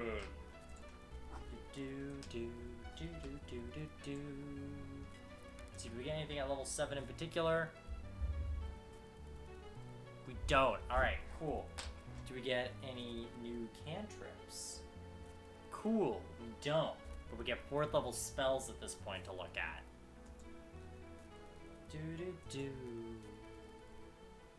We can charm monsters now. You know, we really gotta charm that monster. So what Charm Monster does, essentially, Charm Person has a humanoid restriction, so you can only do it on, like, people, you know, people that are bipedal and featherless, featuring Aarakocra, Owlin, and Kenku, I guess. But there's, like, no limits of what you can charm now. Like, if it can be charmed, you can attempt to charm it with Charm Monster. Oh wow, Charm Monster's only in Xanathar's. That's wild. So yeah, that's all we get. That's all we get. I don't even think our proficiency goes up. Does it at level 7? Yeah, level 7 we just get the extra spell. We get the extra spell and we get the level. The new spell slot level. But hey, it's Charm Monster. We can charm anyone now. No one is safe. Level 8. At level 8 we're gonna get another ability score improvement, and I think we're just gonna make that to Charisma again. Yeah, we're gonna make that Charisma again. But ha, ha, ha, ha, ha. Alright. ASI plus 2 Charisma. So at this point we have 19 Charisma. We're getting up there in the world. Being loved by the 1 million. The 1 million.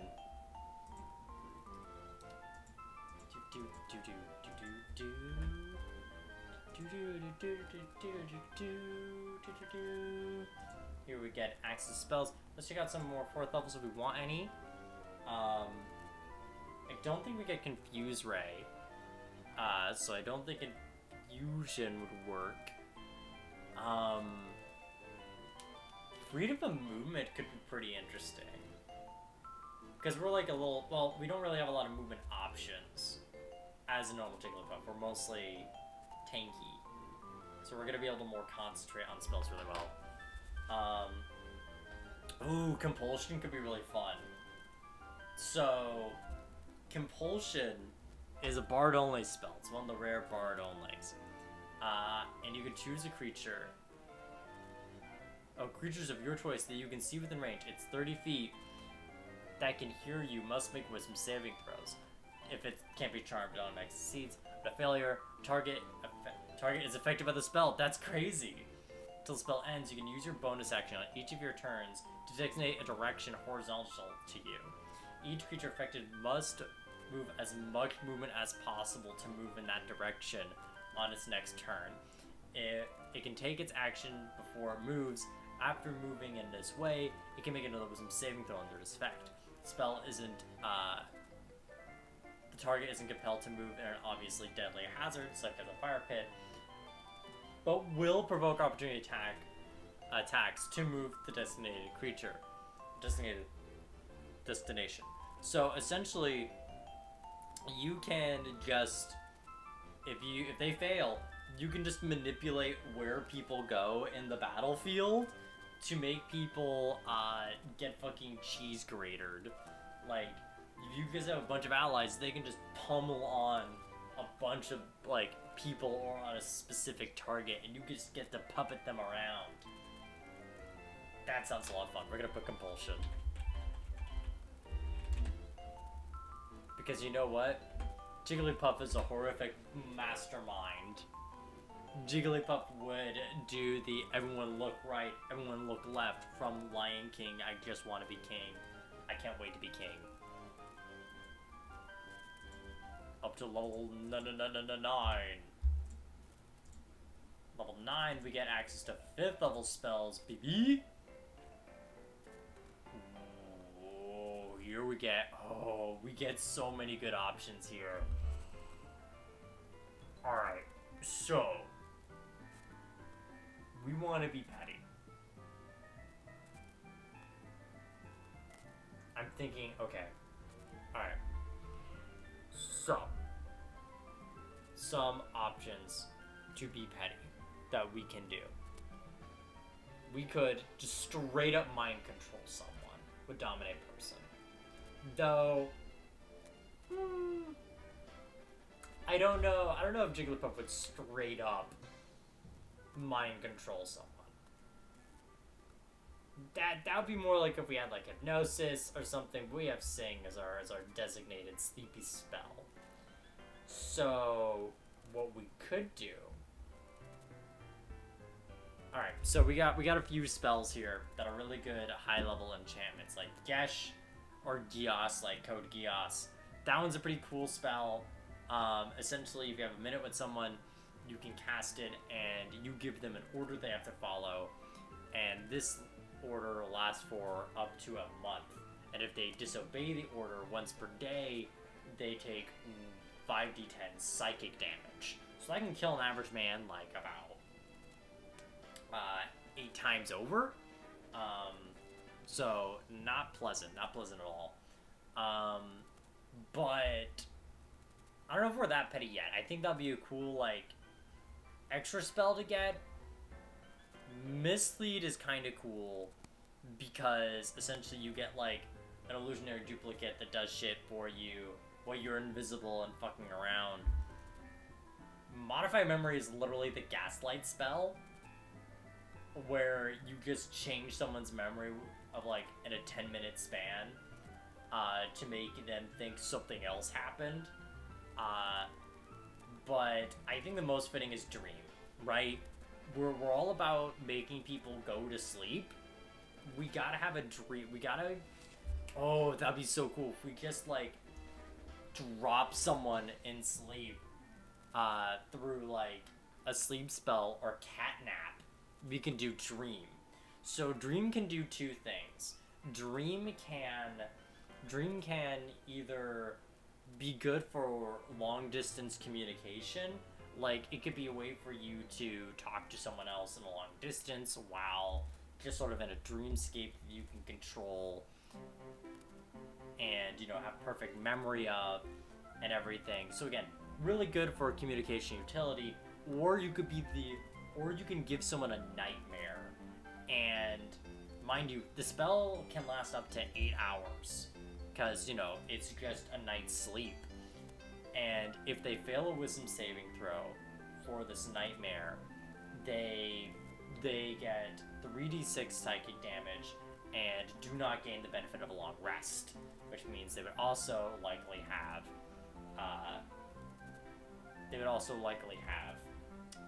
exhaustion.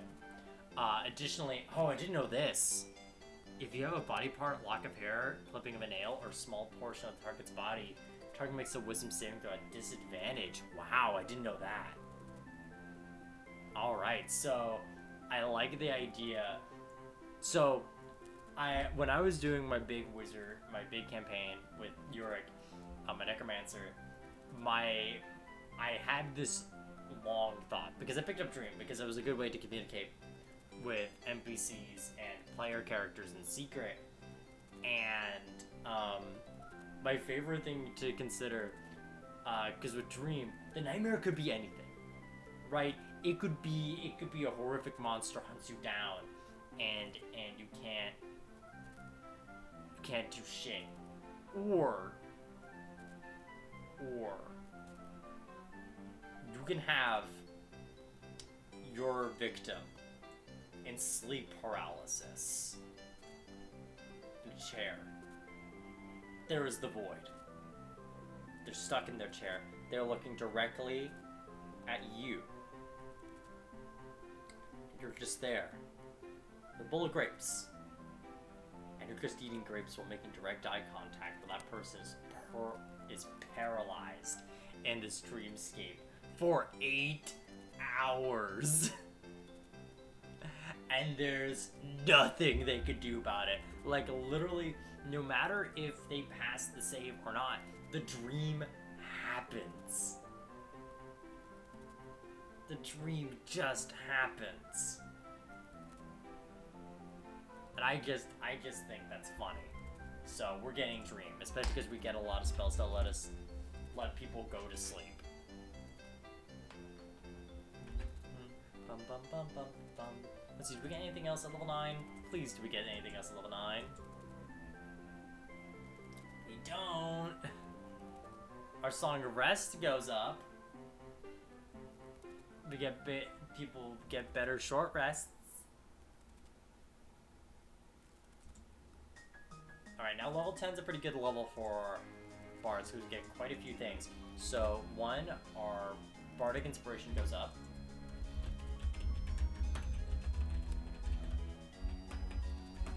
1d10, so that's pretty good.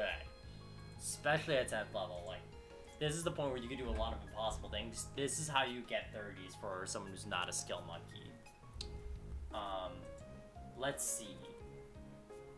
Oh, this is the point where we get another cantrip. Let's see what kind of cantrip we want. Because Really, I don't think we need a lot of cantrips for Jigglypuff.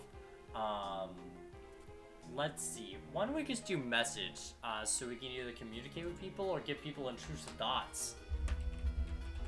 Because message essentially is you do the cup with the wire in between trick, but like psychically, where like you point at someone with a wire and you mouth words that no one else can hear except the target that you're pointing at. And so you can literally just point at someone who has their back turned and just tell them things, and they have to hear you. And you can just be with your like good deception or persuasion to just make them think it's their own thoughts. If you're evil about it, like Jigglypuff probably is. Let's see. We get a really cool ability that I want to look at before we go into some spells here, and we get magical secrets. So we're gonna write that down. So magical secrets basically lets us pick 2 spells from any class, and it could be from any level we can cast. So this is anywhere from 1st to 5th level. We get these for free. They don't count from anything that we know, and we get these again at level 14 and 18. So this is a good way for us to get some free spells, baby. So let's just look straight up. Let's get out of the bard page and let's go to some cool enchantment spells, because we just have. And this does count for cantrips. So one I'm looking at now, Hex could be a good one. Hex is petty because it gives disadvantage on any skill checks, and as well gives an extra bonus to damage, but it's more necrotic. I don't feel like that quite is as Jigglypuff vibes. Though you could keep the Hex going.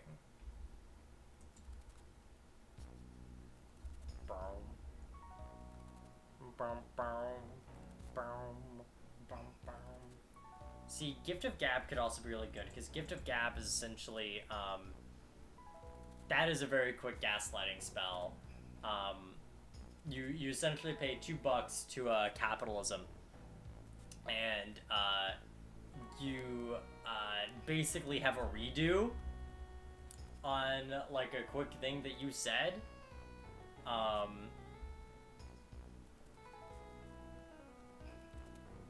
Wait. Skillfully reshape the memories of the listeners that you in your immediate area, so that each creature of your choice within 5 feet forgets everything you said for the last 6 seconds.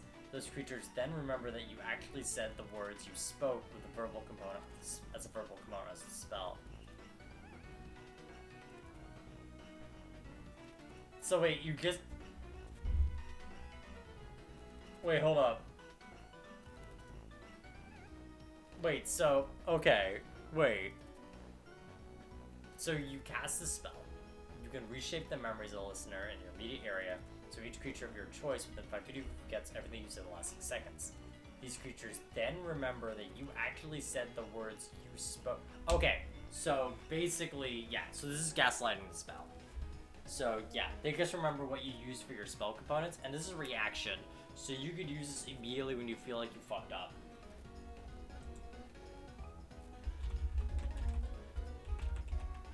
So yeah, this is a quick, like, oh, excuse me, I didn't quite mean that. Or if you wanted to say something to someone and just go like, I never said it. That's crazy. You're crazy. You're always like this.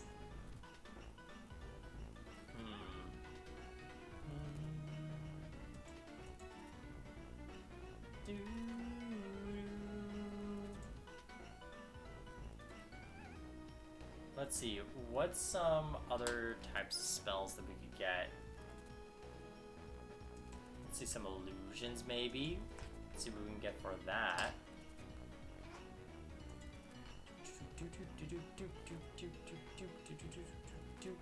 Because I don't think silence really fits, because we don't want to be silent.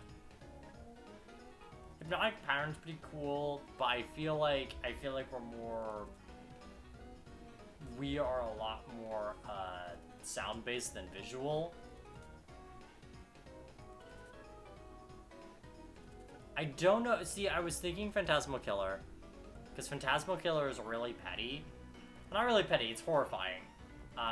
Because you make a target do a wisdom saving throw. If they fail, they see the personification of their worst fears and take 4d10 psychic damage.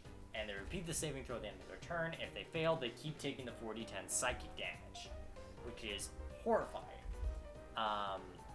And can really, really burn down HP. But I don't feel like that's quite Jigglypuff. I don't feel like Jigglypuff is that horrifying. I feel like we're more petty little fucks, you know?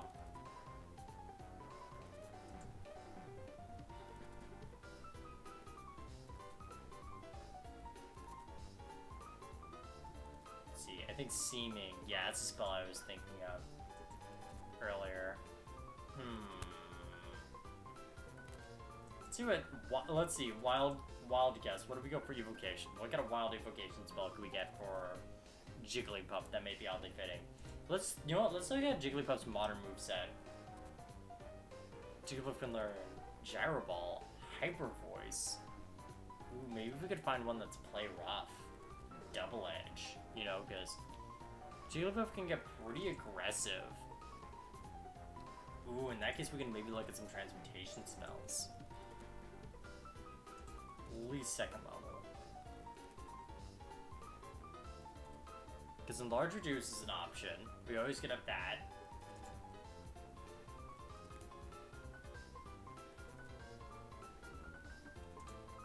Let's see.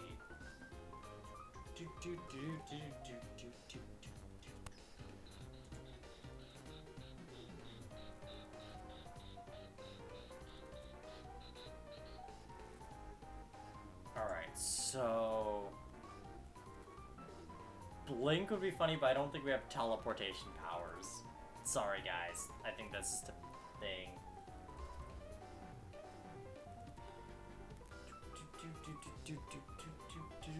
See, I'm thinking Fly could be an option. Though, I don't know if that really is our vibe.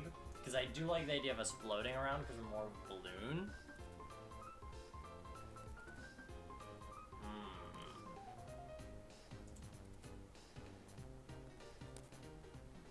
You know what? Right now, why don't we just... Ooh, wait. Why don't we look at Kinetic Jaunt?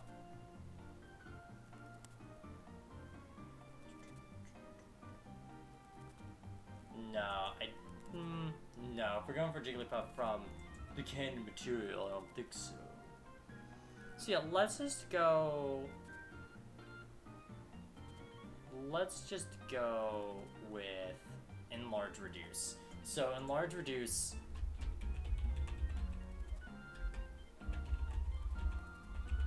Enlarge Reduce essentially can make us grow, or someone else grow, to a higher size category and do an extra d4 on all strength-based attacks.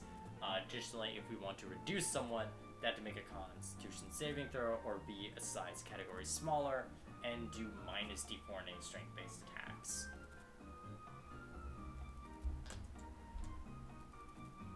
And then we get our own spell for this level as well. So let's go back to the Bard spells.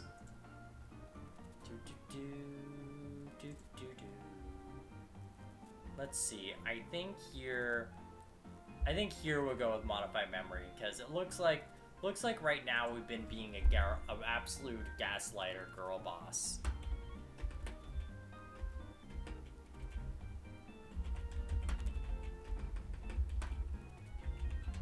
At this point, we are learning how to just completely change people's minds.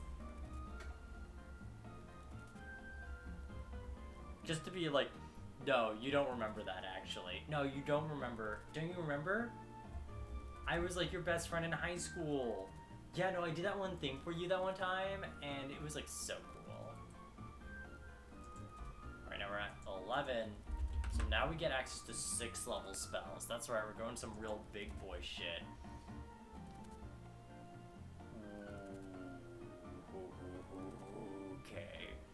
So we get some ideas here.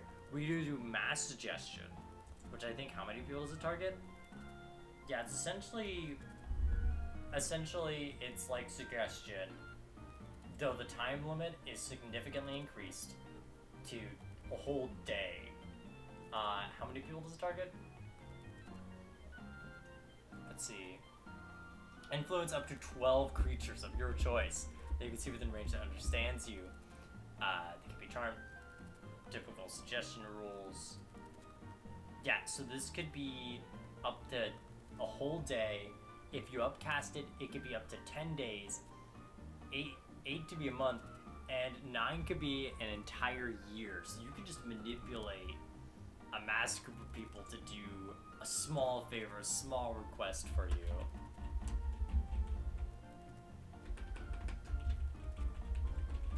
So yeah, I'm going for that, because that's fucking hilarious of Jigglypuff just going like, hey guys, how about you guys do this one little favor for me, everyone? Does that sound cool?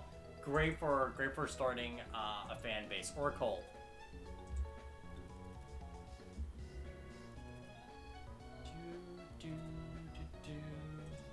Let's see, at level 11, do we get anything else at level 11? I don't think so. I think it's just spells.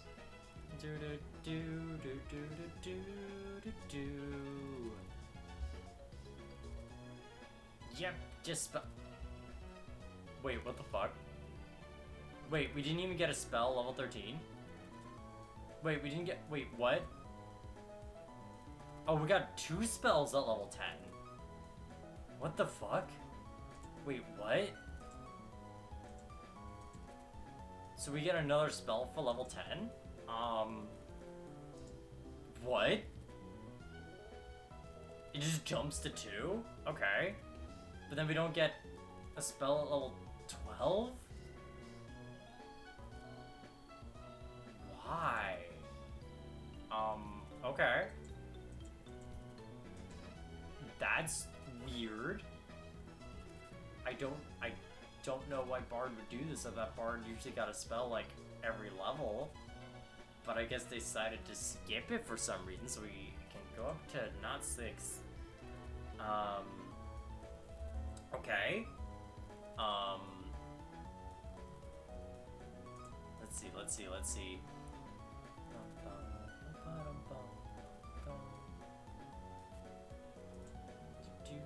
You know what, just to be petty, what are we gonna bestow curse here? So bestow curse is essentially you just wanna have a fun little hex on someone. This can make someone have disadvantage on ability checks or saving throws within a specific stat. So if you want someone to be super clumsy, super weak, have space out moments, you could do that to them. They have disadvantage on attack rolls against you, do nothing on their turn, they keep on failing wisdom saving throw, take extra damage from you. You can really mess around with the effects too, because your DM, you can just tell your DM an idea, they can tell you yes or no, and the higher level you cast it at, the longer the curse lasts. Initially cast a minute, higher level it casts 10, after 5th level it can last 8 hours and you don't have to concentrate on it. 7th level is a whole day, and anything that is 9th level is until they stop it.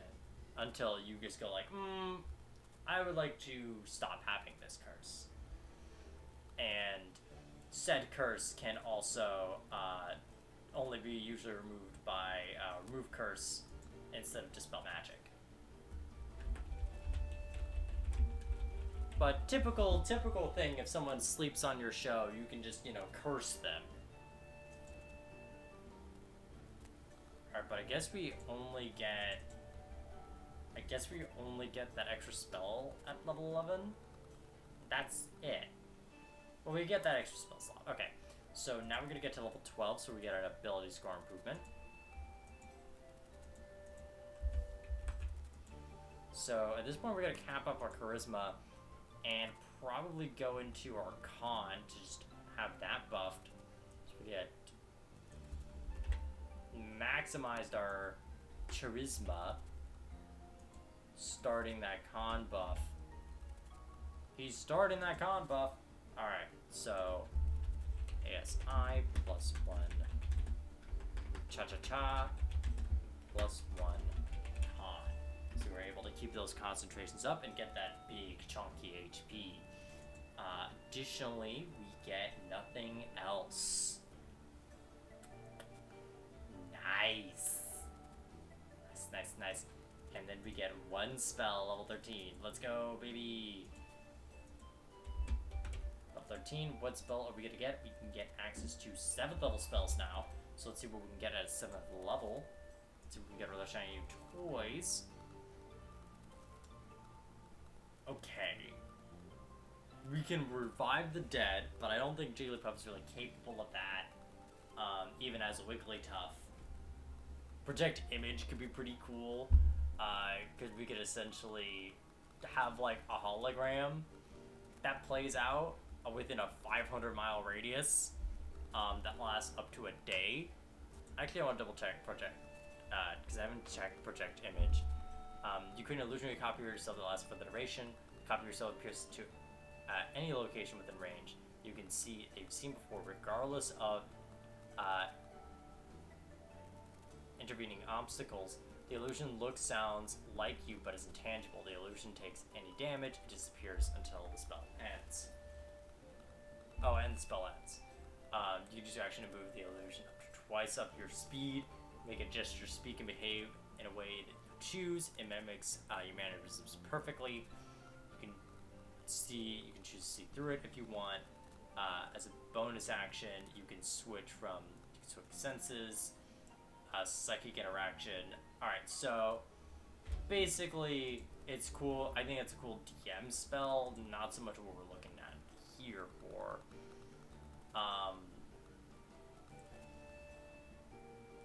But let's see, we could get a sword. You know what? I think Jigglypuff deserves a cool ass house. You know what, guys? I think Jigglypuff deserves a life of luxury. So Jigglypuff can just be like, hey guys, what up? I'm gonna make a house. And oh wait, so each item is only 5 gold. So we just need 1, 2, 3, only 15 gold. Only 15 gold to cast this spell, which is pretty cheap for a 7th level spell. You conjure an extra-dimensional dwelling in range that lasts for the duration. You choose where its entrance is located. The entrance shimmers faintly with a 5-foot wide, 10-foot tall. You and any creature designated when you cast the spell can enter the extra-dimensional dwelling as long as the portal remains open. You could close the portal if you are within 30 feet of it. While closed, the portal is invisible. Beyond this point, the magnificent foyer with the numerous chambers beyond. The atmosphere is clean, fresh, and warm. You can create any floor plan you like, but the space cannot exceed 50 cubes.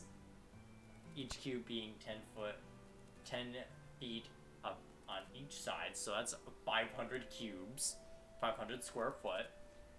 The place is furnished and decorated as you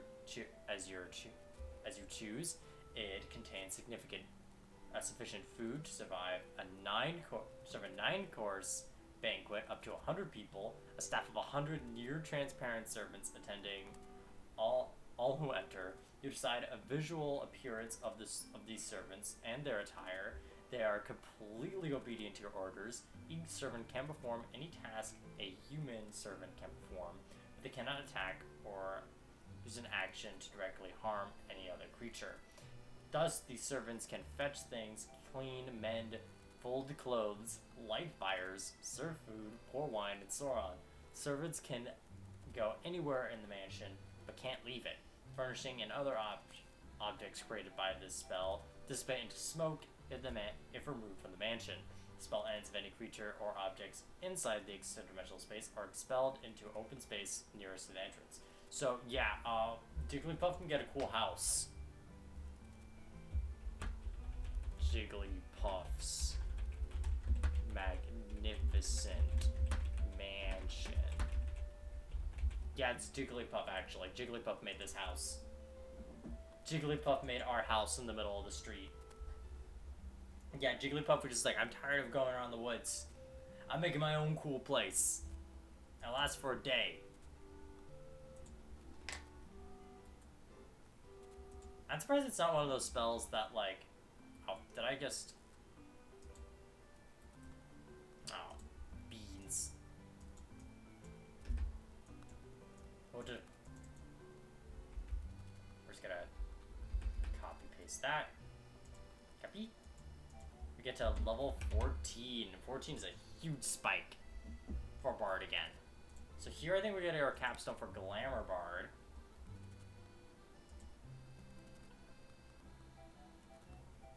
We get Unbreakable Majesty. At 14th level, your appearance permanently gains an otherworldly aspect that makes you look more lovely and fierce. In addition, as a bonus action, you can assume a magical majestic presence for 1 minute or until you are incapacitated. For the duration, when any creature tries to attack you for the first time on a turn, the attacker makes a charisma saving throw against your spell save DC. On a failed save, it can't attack you on it this turn, and it must choose a new target, or the attack is wasted. On a successful saving throw, it can't attack you on its turn, but has disadvantage on any saving throws against your spells on its next turn. Once you use the magical presence, you can't do so to finish a short or long rest. So essentially, you use this, and you become so fabulous that people for the next minute go, I can't, they're too high. Or they attack you, and you get to be really petty and punish them.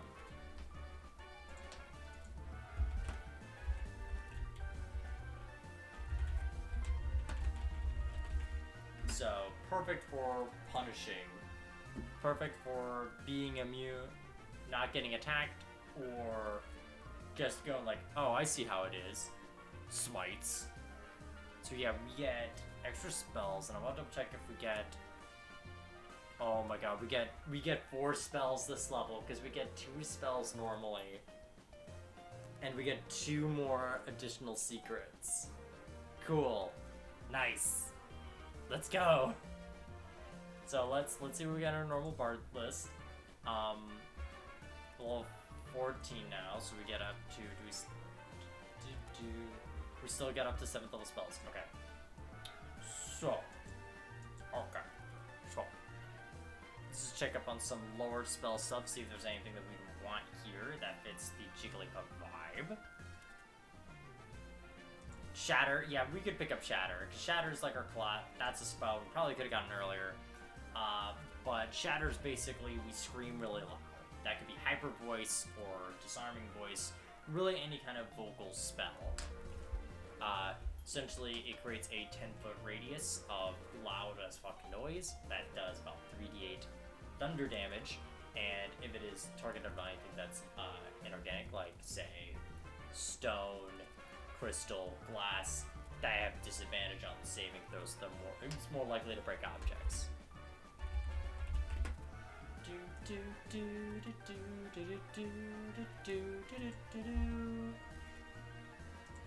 Let's see, any other 3rd level spells we can get here?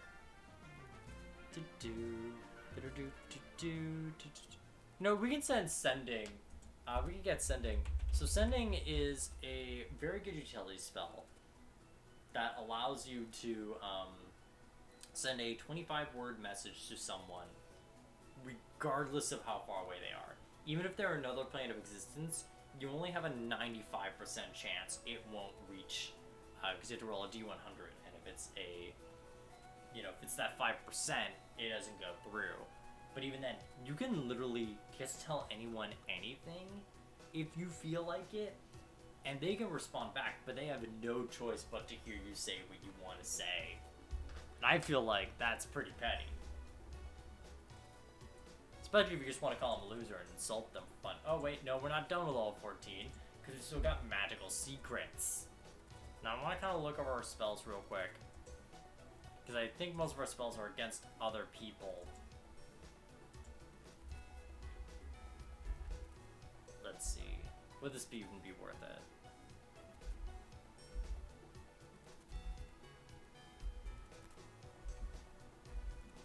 No, it's not really worth it.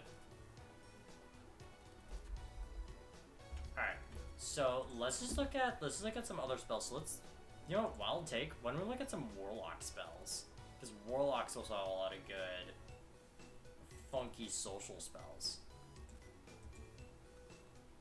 We could cause fear. I don't think we're spooky. We're a little pluff. We are here to entertain the masses.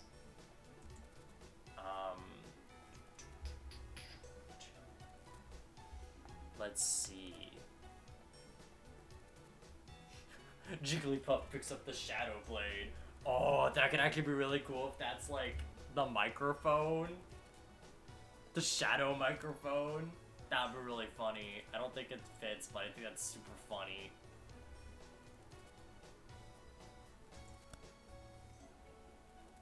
Let's see.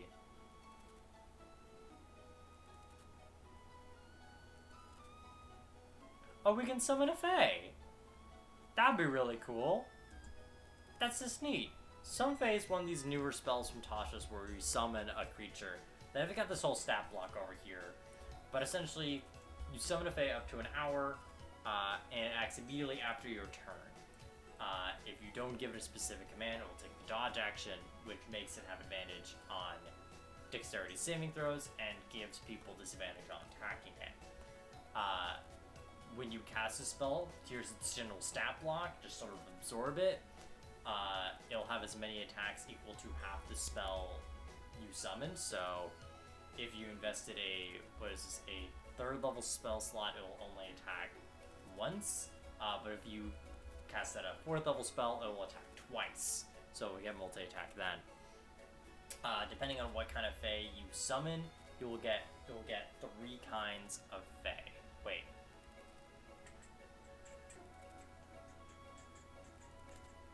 Yeah, so you can choose either Fuming Fae that has advantage on the next attack roll it makes before the end of its turn, so it always has at least a good chance of it's pretty angry Fae that wants to stab real good.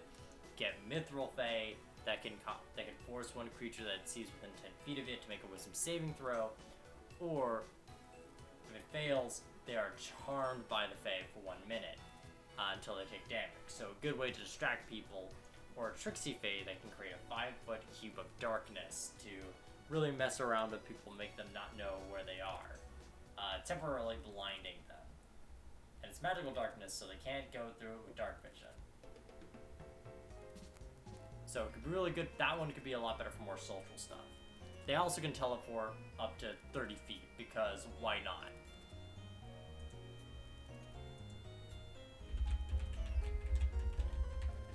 Let's see, what else do we want? I want the whole world.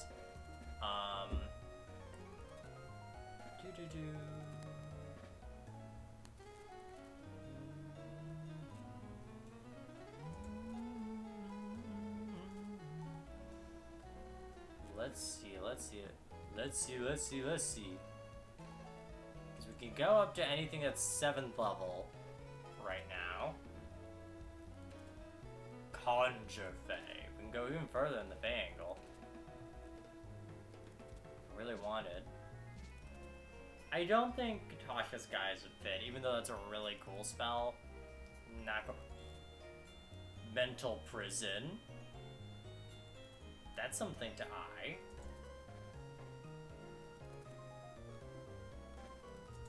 Let's consider the mental prison, everyone. So, we can put someone into a mind cage. You attempt to bind a creature with an illusionary cell that only it perceives. One creature you can see within range must make an intelligence saving throw. A spell of the saving throw not many are good at. Target succeeds automatically if it's being charmed. On a successful saving throw, the target takes 5d10 psychic damage as the spell ends, so guaranteed damage no matter what. A failed saving throw takes 5d10 psychic damage, and you make the area immediately around the space appear dangerous to it in some way. You might cause the target to perceive itself from being surrounded by fire, floating razors, or hidden maws filled with dripping teeth. Whenever Whatever the illusion takes, the target can't see or hear anything beyond it, and is restrained for the spell's duration. If the target moves out of the illusion, makes a melee attack through it, or reaches any part of its body through it, it takes 10d10 psychic damage and the spell ends. So, yeah. Yeah, we're gonna horror fight. I feel like Jigglypuff can be your angel or your devil. She can either put you into your cool mansion or put you into your mind cage. This one's just for fun. Is it accurate? No, but I feel like Jigglypuff would manipulate you so much that you enter your mind cage. Just because you were not invited to her 15th birthday party, and also you slept when she sang a happy birthday song to herself, and you all fell asleep. She will remember this. We are now at level 15. Let's see what we get at level 15 for Bardic Wards. Bardic Wars. Let's see, level 15, we get another spell, and we can get up to... Ooh, Bardic Inspiration goes up to D12, so we are at our max Bardic Inspiration.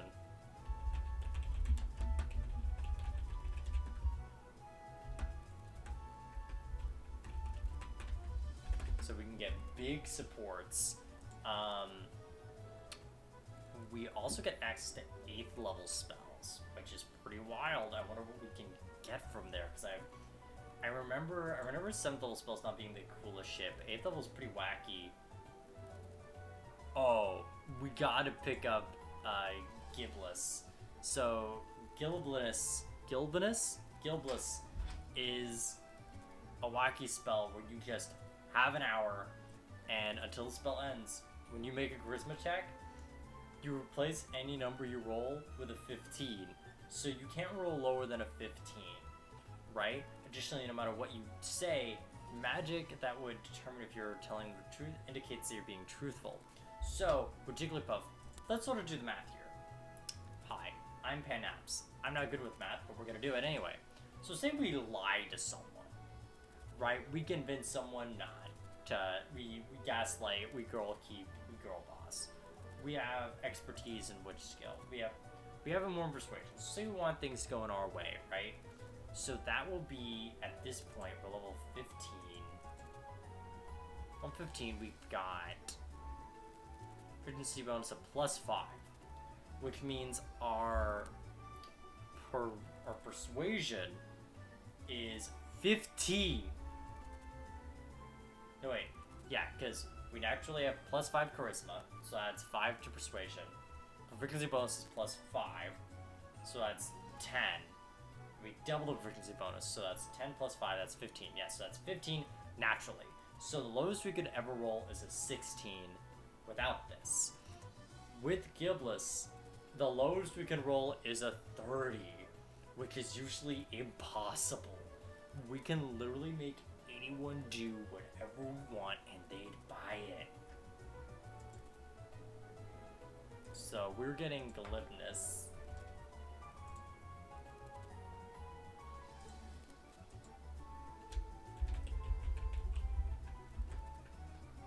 Let me double check at level 15 if we get any other spells, or if that's just it.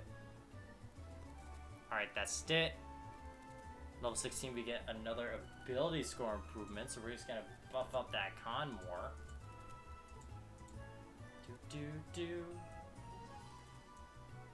Get that 19, get that +4, be a real chonker. Alright. I'll probably put that ASI down. 16 ASI +2 con. That's all you get.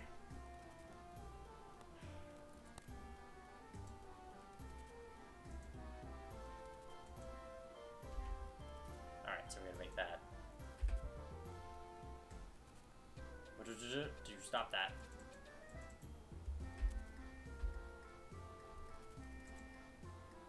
cut my life into pieces. This is my last resort. It's a Pokemon move that does 130 damage if you use all your other moves. So we're level 17 now, so we get another spell. Our proficiency bonus goes up, and we get 9th level spell time. 9th level spell time. Do do do do. Alright, let's see what funky little spell we can get as level 9. Do do do do. Honestly, let's get our funny power word kill. Oh fuck, a phantom? I'm gonna catch that. Alright. Honestly, I kind of just want to get powered kill for fun, because there's something about just saying one word and just instantly killing someone that is just so petty. Like, Jigglypuff could really just go up to you and go, bitch! And you would just fall down, deceased. And Jigglypuff did not want to deal with any of your shit.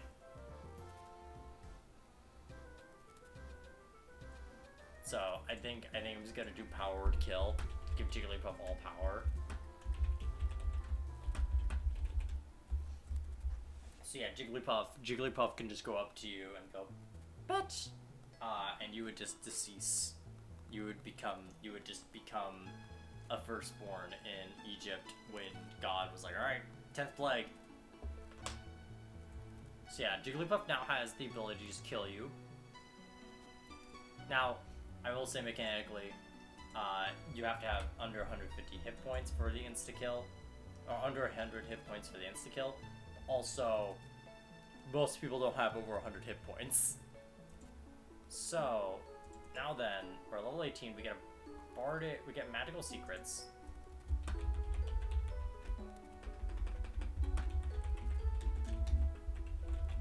So let's see some extra spells. We have 4 spells because they don't count as our spells. So let us see what kind of funky little spells can we get. So let's just look at some more enchantment, see if there's anything we missed.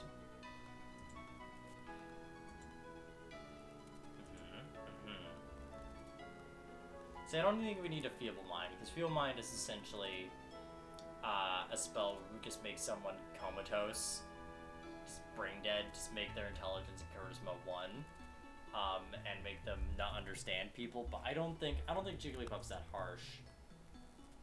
Let's see. Let's check this. Empathy / sympathy. So it takes an hour to do, like, can last up to 10 days. Spell attracts or repels creatures of your choice. Target something within range, huge or small objects, or creatures in the area that is no larger than 200 feet to cube. Specify any kind of intelligent creature, such as dragon, goblins, or vampires. Invest target within an area, an aura that either attracts or repels the specific creature for the duration. Choose empathy or sympathy for the aura's effect. Empathy. The enchantment causes a creature of any kind you designate to feel an intense urge to leave the area, avoiding the target.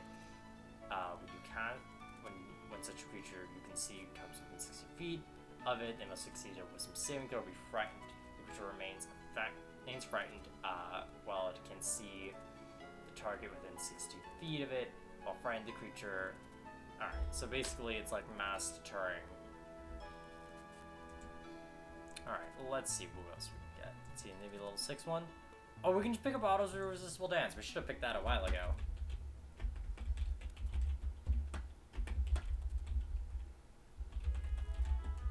So Auto's Irresistible Dance is essentially a spell that does not have a saving throw. It's one of the rare ones that's like, hey, this just happens. And how many people have to dance?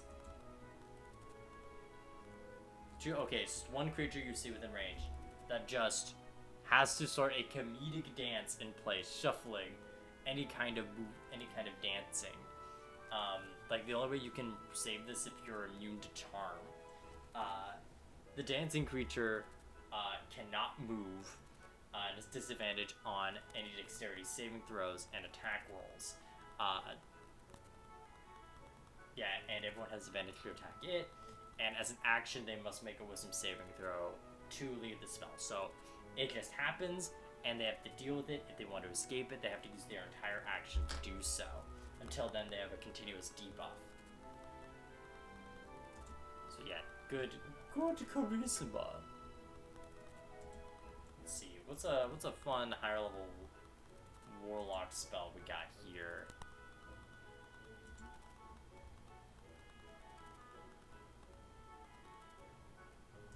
Let's see, what if we want to do another Fae summoning? You summon a Fae of challenge rating 6 or lower. So that means you can really summon any kind of witch, any kind of hag, which is mostly what you'd want to do a spell like this.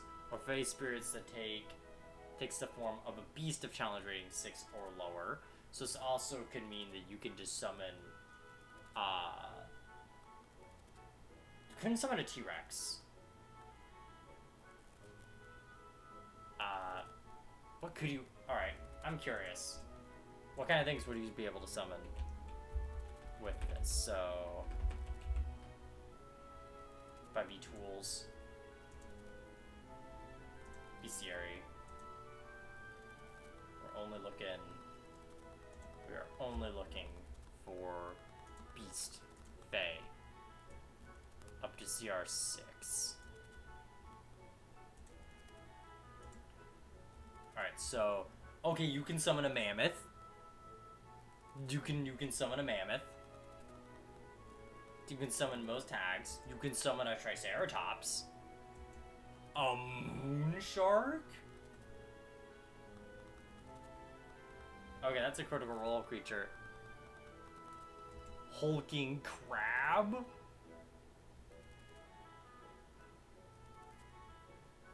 Yeah, sure. Yeah, spell good, actually. Let's do summon a mammoth. So, Fae creature is friendly to you and your companions for the duration. Roll initiative for the creature, which has its own turn. It obeys any verbal commands you give it. If you don't issue a command, it defends itself. If your concentration is broken, the Fae creature doesn't disappear. Instead, you lose control of the Fae creature. It becomes hostile towards you and your companions, and it might attack. A controlled Fae creature can be disarmed, can be dismissed by you, and disappears for 1 hour after you summon it. Alright, cool. Don't like how it's almost punishing you if you break concentration. Like, we usually won't have to worry about that, because we got Chonky Khan. Let's got Investiture of Wind, because we're Air Genasi technically. We've got a balloon bod. So ranged weapon attacks have disadvantage on us. Alright, that's always cool. We get a fly speed of 60 feet because we're a balloon. We're just flying around at the speed of sound. If you're still flying when the spell ends, you fall harmlessly. You can use action to create a 15-foot cone swirling when centered at a point you can see within 60 feet. Each creature in the area must make a Constitution saving throw. The creature takes 2 to 10 bludgeoning damage on a failed save. Have as much on success. If it is a large creature fails save, the creature also is pushed 10 feet away. Okay, so not the most insane spell, but it gives us crazy fly. I like to imagine it's like the idea of like a balloon who's like got a hole flying around everywhere. Gives us a bit more of a tankiness to ranged attacks. And also just gives us a fun action to do while we're also doing some bonus action commands.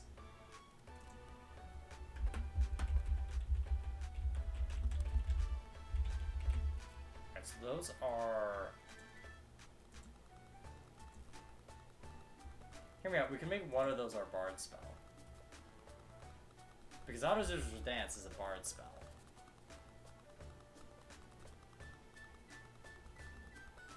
Let's see. Let's see, what else could we do then?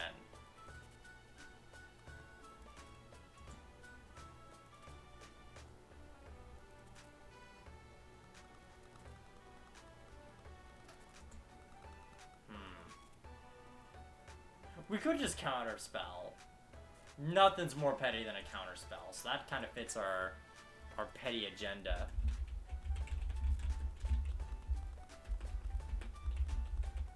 And lastly, for our last bard spell, well, not our last bard spell, but before this level, because we don't really need anything else other than power to kill. At this point, we're just sort of like treating ourselves. Bum.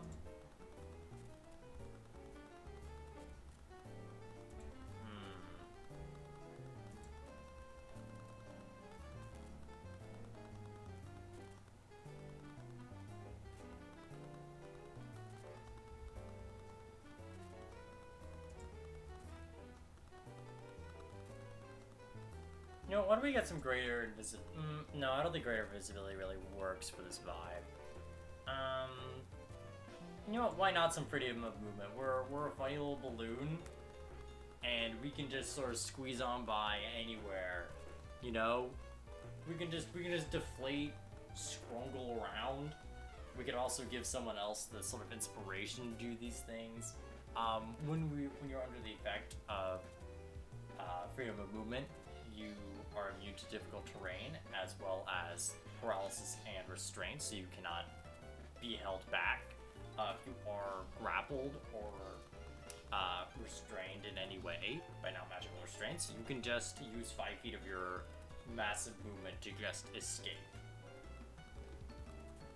You also don't impose... Oddly enough, as I say, you get swim speed, but you don't get an opportunity of attack from swimming. Oddly enough, but cool.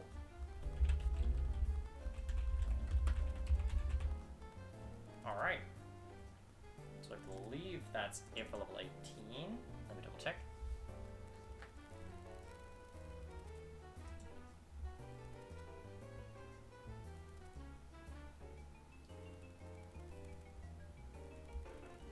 Alright, so that's all our spells. We don't get any more spells, apparently. But we do get one last ability score improvement. So, let's see. Let's just finish up that con.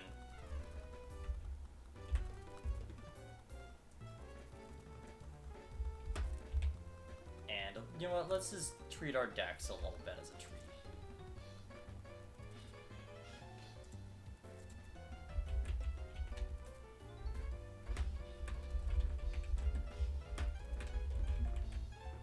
Alright. So yeah, we get no new spells. And at level 20, we have the most powerful ability in the game, Superior Inspiration. So Superior Inspiration basically means we'll always have a Bardic Inspiration no matter what. Whenever we roll initiative, we'll always have it. And it's not the best, because at this point we've got 5 dice of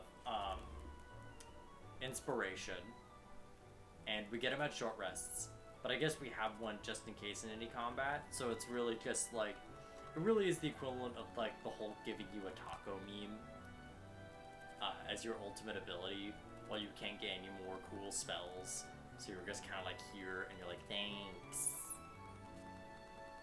cool, I can roll 1d12 if I feel like it, or give someone a d12. But yeah, let's go over our Jigglypuff build.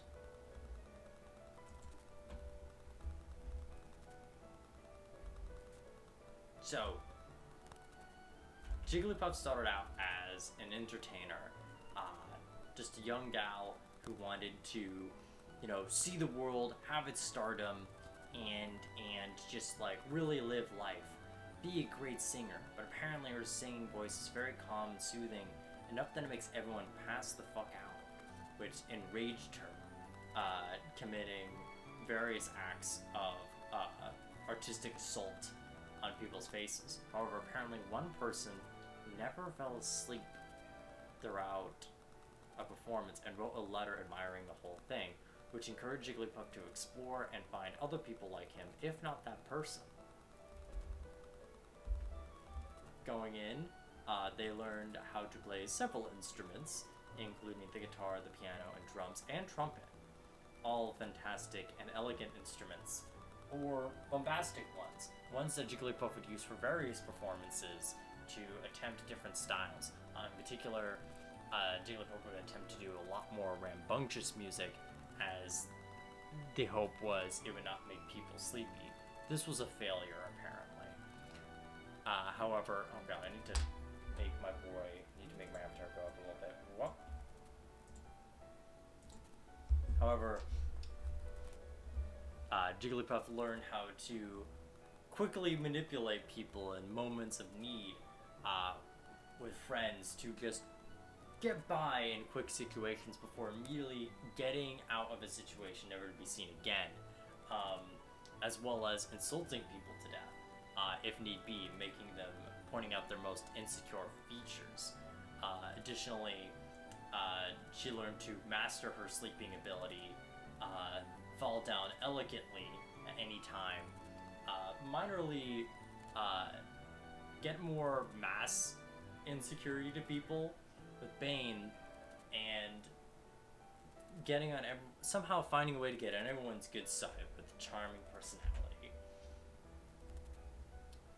With a little bit of theater experience and traveling the land, Jigglypuff got a little bit of every skill under her belt. Additionally, she learned how to bolster the power of other people's magical ability and steal the fortune of others by mostly making other people look bad and her fantastic with silvery barbs. At this point, Jigglypuff had become a master of glamour, embracing her more fey abilities of manipulation and trickery, and gaining a mantle of inspiration, making others around her sleepy, to give allies and her crew better chances to move around the battlefield and give those who would not slumber a little bit of extra hit points to tough it out. Additionally, at this point, Jigglypuff had met some people who would not sleep during her concerts and got enthralling performance to get people, no matter what her stylistic choice of the week was, to be her biggest fans for just a little bit and do what she says. In doing so, she learned how to excel in her performances and to manipulate the people and to get people's attention to enable her performances. She learned how to enthrall people, to lure all their attention to her. She also learned some little magic tricks by traveling around, I would say, with some miscellaneous wizards and the like. You know, some little magic men learning some quick tricks of the sleeve, tricks of the small arcane tricks. And she also learned how to subtly control people with little suggestions, little thoughts to place in their head.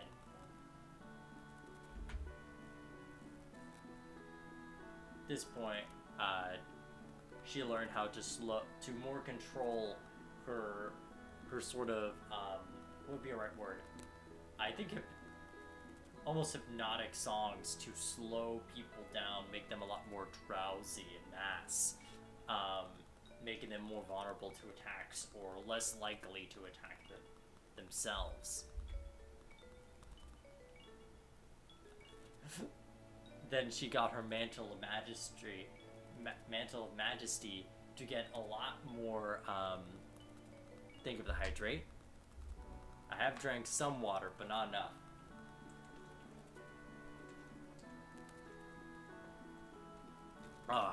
Thank you for the hydrate help. I really needed it. So we get the Mantle of Majesty, where Jigglypuff got her girl boss powers, able to command people in quick succession while doing other spells and abilities with great ease. Additionally, she found ways to go against other people's charm effects, to sing her own song to counteract it. And she also learned how to use her sleeping for somewhat good, to give people quick little power naps, including herself. She also learned the ways to charm beyond just man, but also any foul creature that was possible to charm. She could even manipulate a dragon. Huh. Some say she's even immune to the dragons, because she got real buddy-buddy with them, but those are just rumors, right? Additionally, with her success from the dubious dragon campaign, and supposed diplomatic immunity from the dragons, Jigglypuff learned how to manipulate a crowd by making people go in a certain direction. Some say she's just really good at the concert and sort of giving good choreography. Other people have claimed that Jigglypuff was controlling these people like puppets, but hey, she's just a good performer. She would never do anything problematic. Never. Jigglypuff then learned that not only can she put people to sleep, but she can also go inside your dreams. Was it a horny bard joke? Only if you want it to be. That's completely up in the air. Jigglypuff could not only put you to sleep, but also enter your mind while you were asleep, doing things such as either talking to people in secret to devise manipulative plans, or to haunt people and give very petty nightmares to people who gave her bad reviews. At that point, Jigglypuff learned how to not only inspire others better, but also give, invasive thoughts to people when they weren't looking. Learn how to quickly gaslight, not only quickly, but also for longer term conversations. Learned how to curse others with the powers of petty fey magic, as well as to enlarge herself with adding air to her body or shrinking others to make her feel tall. Then she learned how to mass suggest using her diplomatic immunity of the dragons, and also her massive popularity as a growing idol in the Kanto region, I'm guessing. Jigglypuff had now was able to put massive suggestions onto people, planting several seeds into a whole sea of people. Like, the front row of a crowd would be the most people not only enthralled by her performances, but also the most likely to fall for her little plans, activating these little schemes to give her more and more popularity without them ever knowing, giving her more and more social power. Jigglypuff then would eventually make her Jigglypuff's magnificent mansion a house that would come, an interdimensional house that she would only let her most, quote, exclusive fans enter. This created a sort of a sense of demand for Jigglypuff, that Jigglypuff, only the best people, only the biggest fans of Jigglypuff could enter her magnificent mansion. It was only for a day. Some say only ones were worthy. Others say only those who were gullible enough could go into Jigglypuff's mansion. But regardless of what they said, people seem to have only come out having a good time. Jigglypuff definitely came out there having things how she wanted. At this point, Her Majesty was unbreakable, able to not only command people at will, but also people would doubt ever attacking her. If they would even touch Jigglypuff, they had the fear that they would be publicly ridiculed, and even if they did, Jigglypuff would then use a righteous power of her popularity and fame against them. In doing so, Jigglypuff enhanced her voice to shatter any stone or anything that stood in her way. She learned how to summon other Fae, much like herself, to come in and do her dirty work. She also learned how to send sending, so that she could message anyone, dead or alive,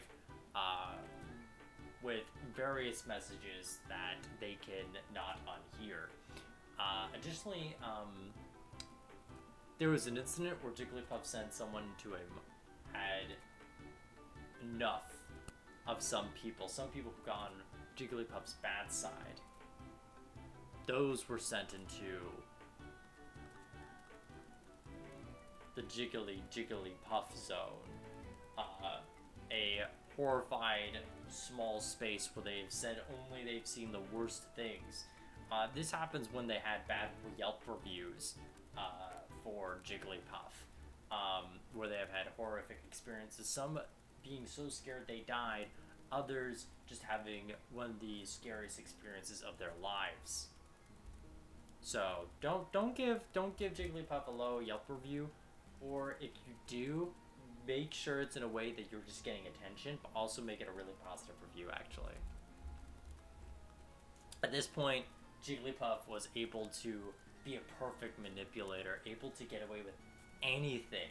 Jigglypuff was even able to get away with essentially having political power without the responsibilities at one point. Like, Jigglypuff deadass not only used her Draconic connections, but also went up to, like, the Kanto King, which I guess is Lance, and essentially convinced him to add her to the payroll of the Elite Four so that she can get the benefits of people's taxes without having to do the work or paying taxes, because she deserved it, was her quote-unquote reason. And everyone just kind of agreed out of her sheer charisma and popularity. At this point, there was one incident where there was a rival band, rival artist trying to compete with Jigglypuff.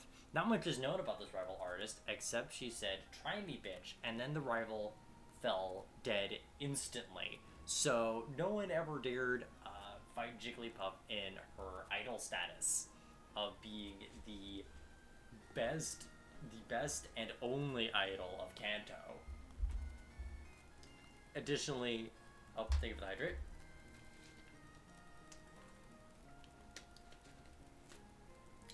Additionally, Jigglypuff learned more magical secrets, learning the ways of making people dance uncontrollably, permanently getting perfectly fixated on the groove of Jigglypuff's songs. Jigglypuff learned also to shut down other spellcasters who dared get in the way of her performances. She also mastered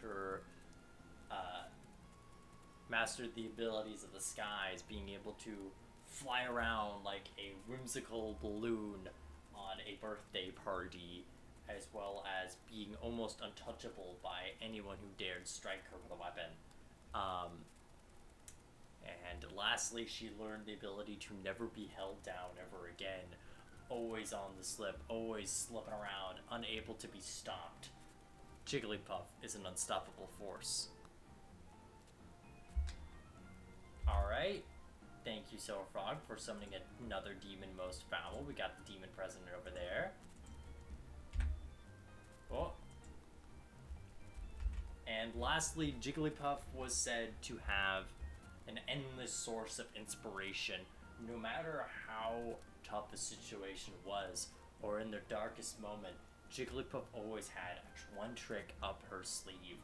A thing that could inspire the most powerful her most powerful allies, the most powerful warriors, so they could fight for Jigglypuff. And that's all I got for the story of Jigglypuff. Jigglypuff had a powerful legacy of being the most unstoppable idol of Kanto, and legends say she cannot be rivaled, else they fear that in death she will come back with a vengeance.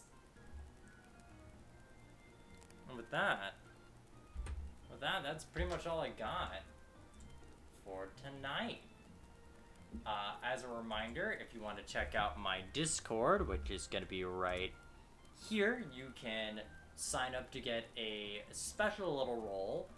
So you get an @ whenever I drop the character sheets on Saturdays, as well as you can get updates to my Twitter, which is right over here.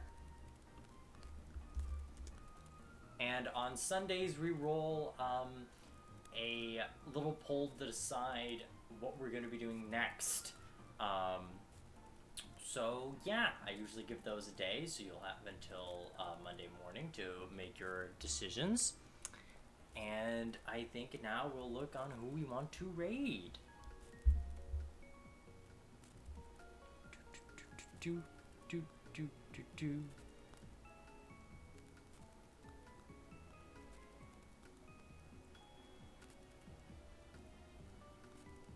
Damn pan, so long since you know what? Yeah, no, thank you for reminding me about my YouTube. Let me get that out. Actually, wait. Yeah, if you want to see a VOD. If you want to see any of my VODs, rather of a rock type only run to Pokemon, or other VODs for building Pokemon, you can check out my YouTube. We got a whole playlist of it. Excuse me, so far we've done Raichu with the goal of killing an elephant with lightning. Trying to make Snorunt, Pangoro, which is a multi-class nightmare, Sceptile, and last week we did Shedinja, and that was a really funky, tanky build. I have not forgotten about my YouTube, I just forget to shill my YouTube. I'm really bad at advertising my YouTube. Hell, I've only recently started shilling my Twitter and Discord, and that is specifically because I found that I have a really appealing niche here. But it's time to look for who we want to raid. And let's see.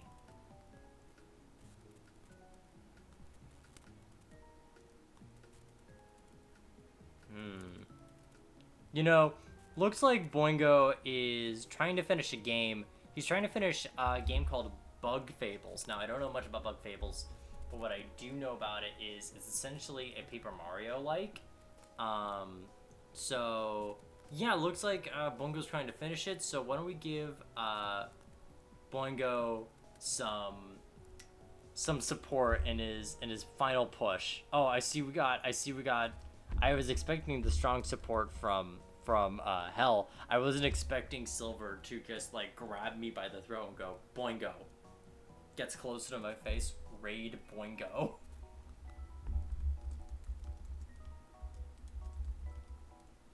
All right. So, thank you for anyone who came by, whether past, present, or future. I hope you have a nice day or evening, and until then, I wish you a bye-bye. If you're still here, just remember,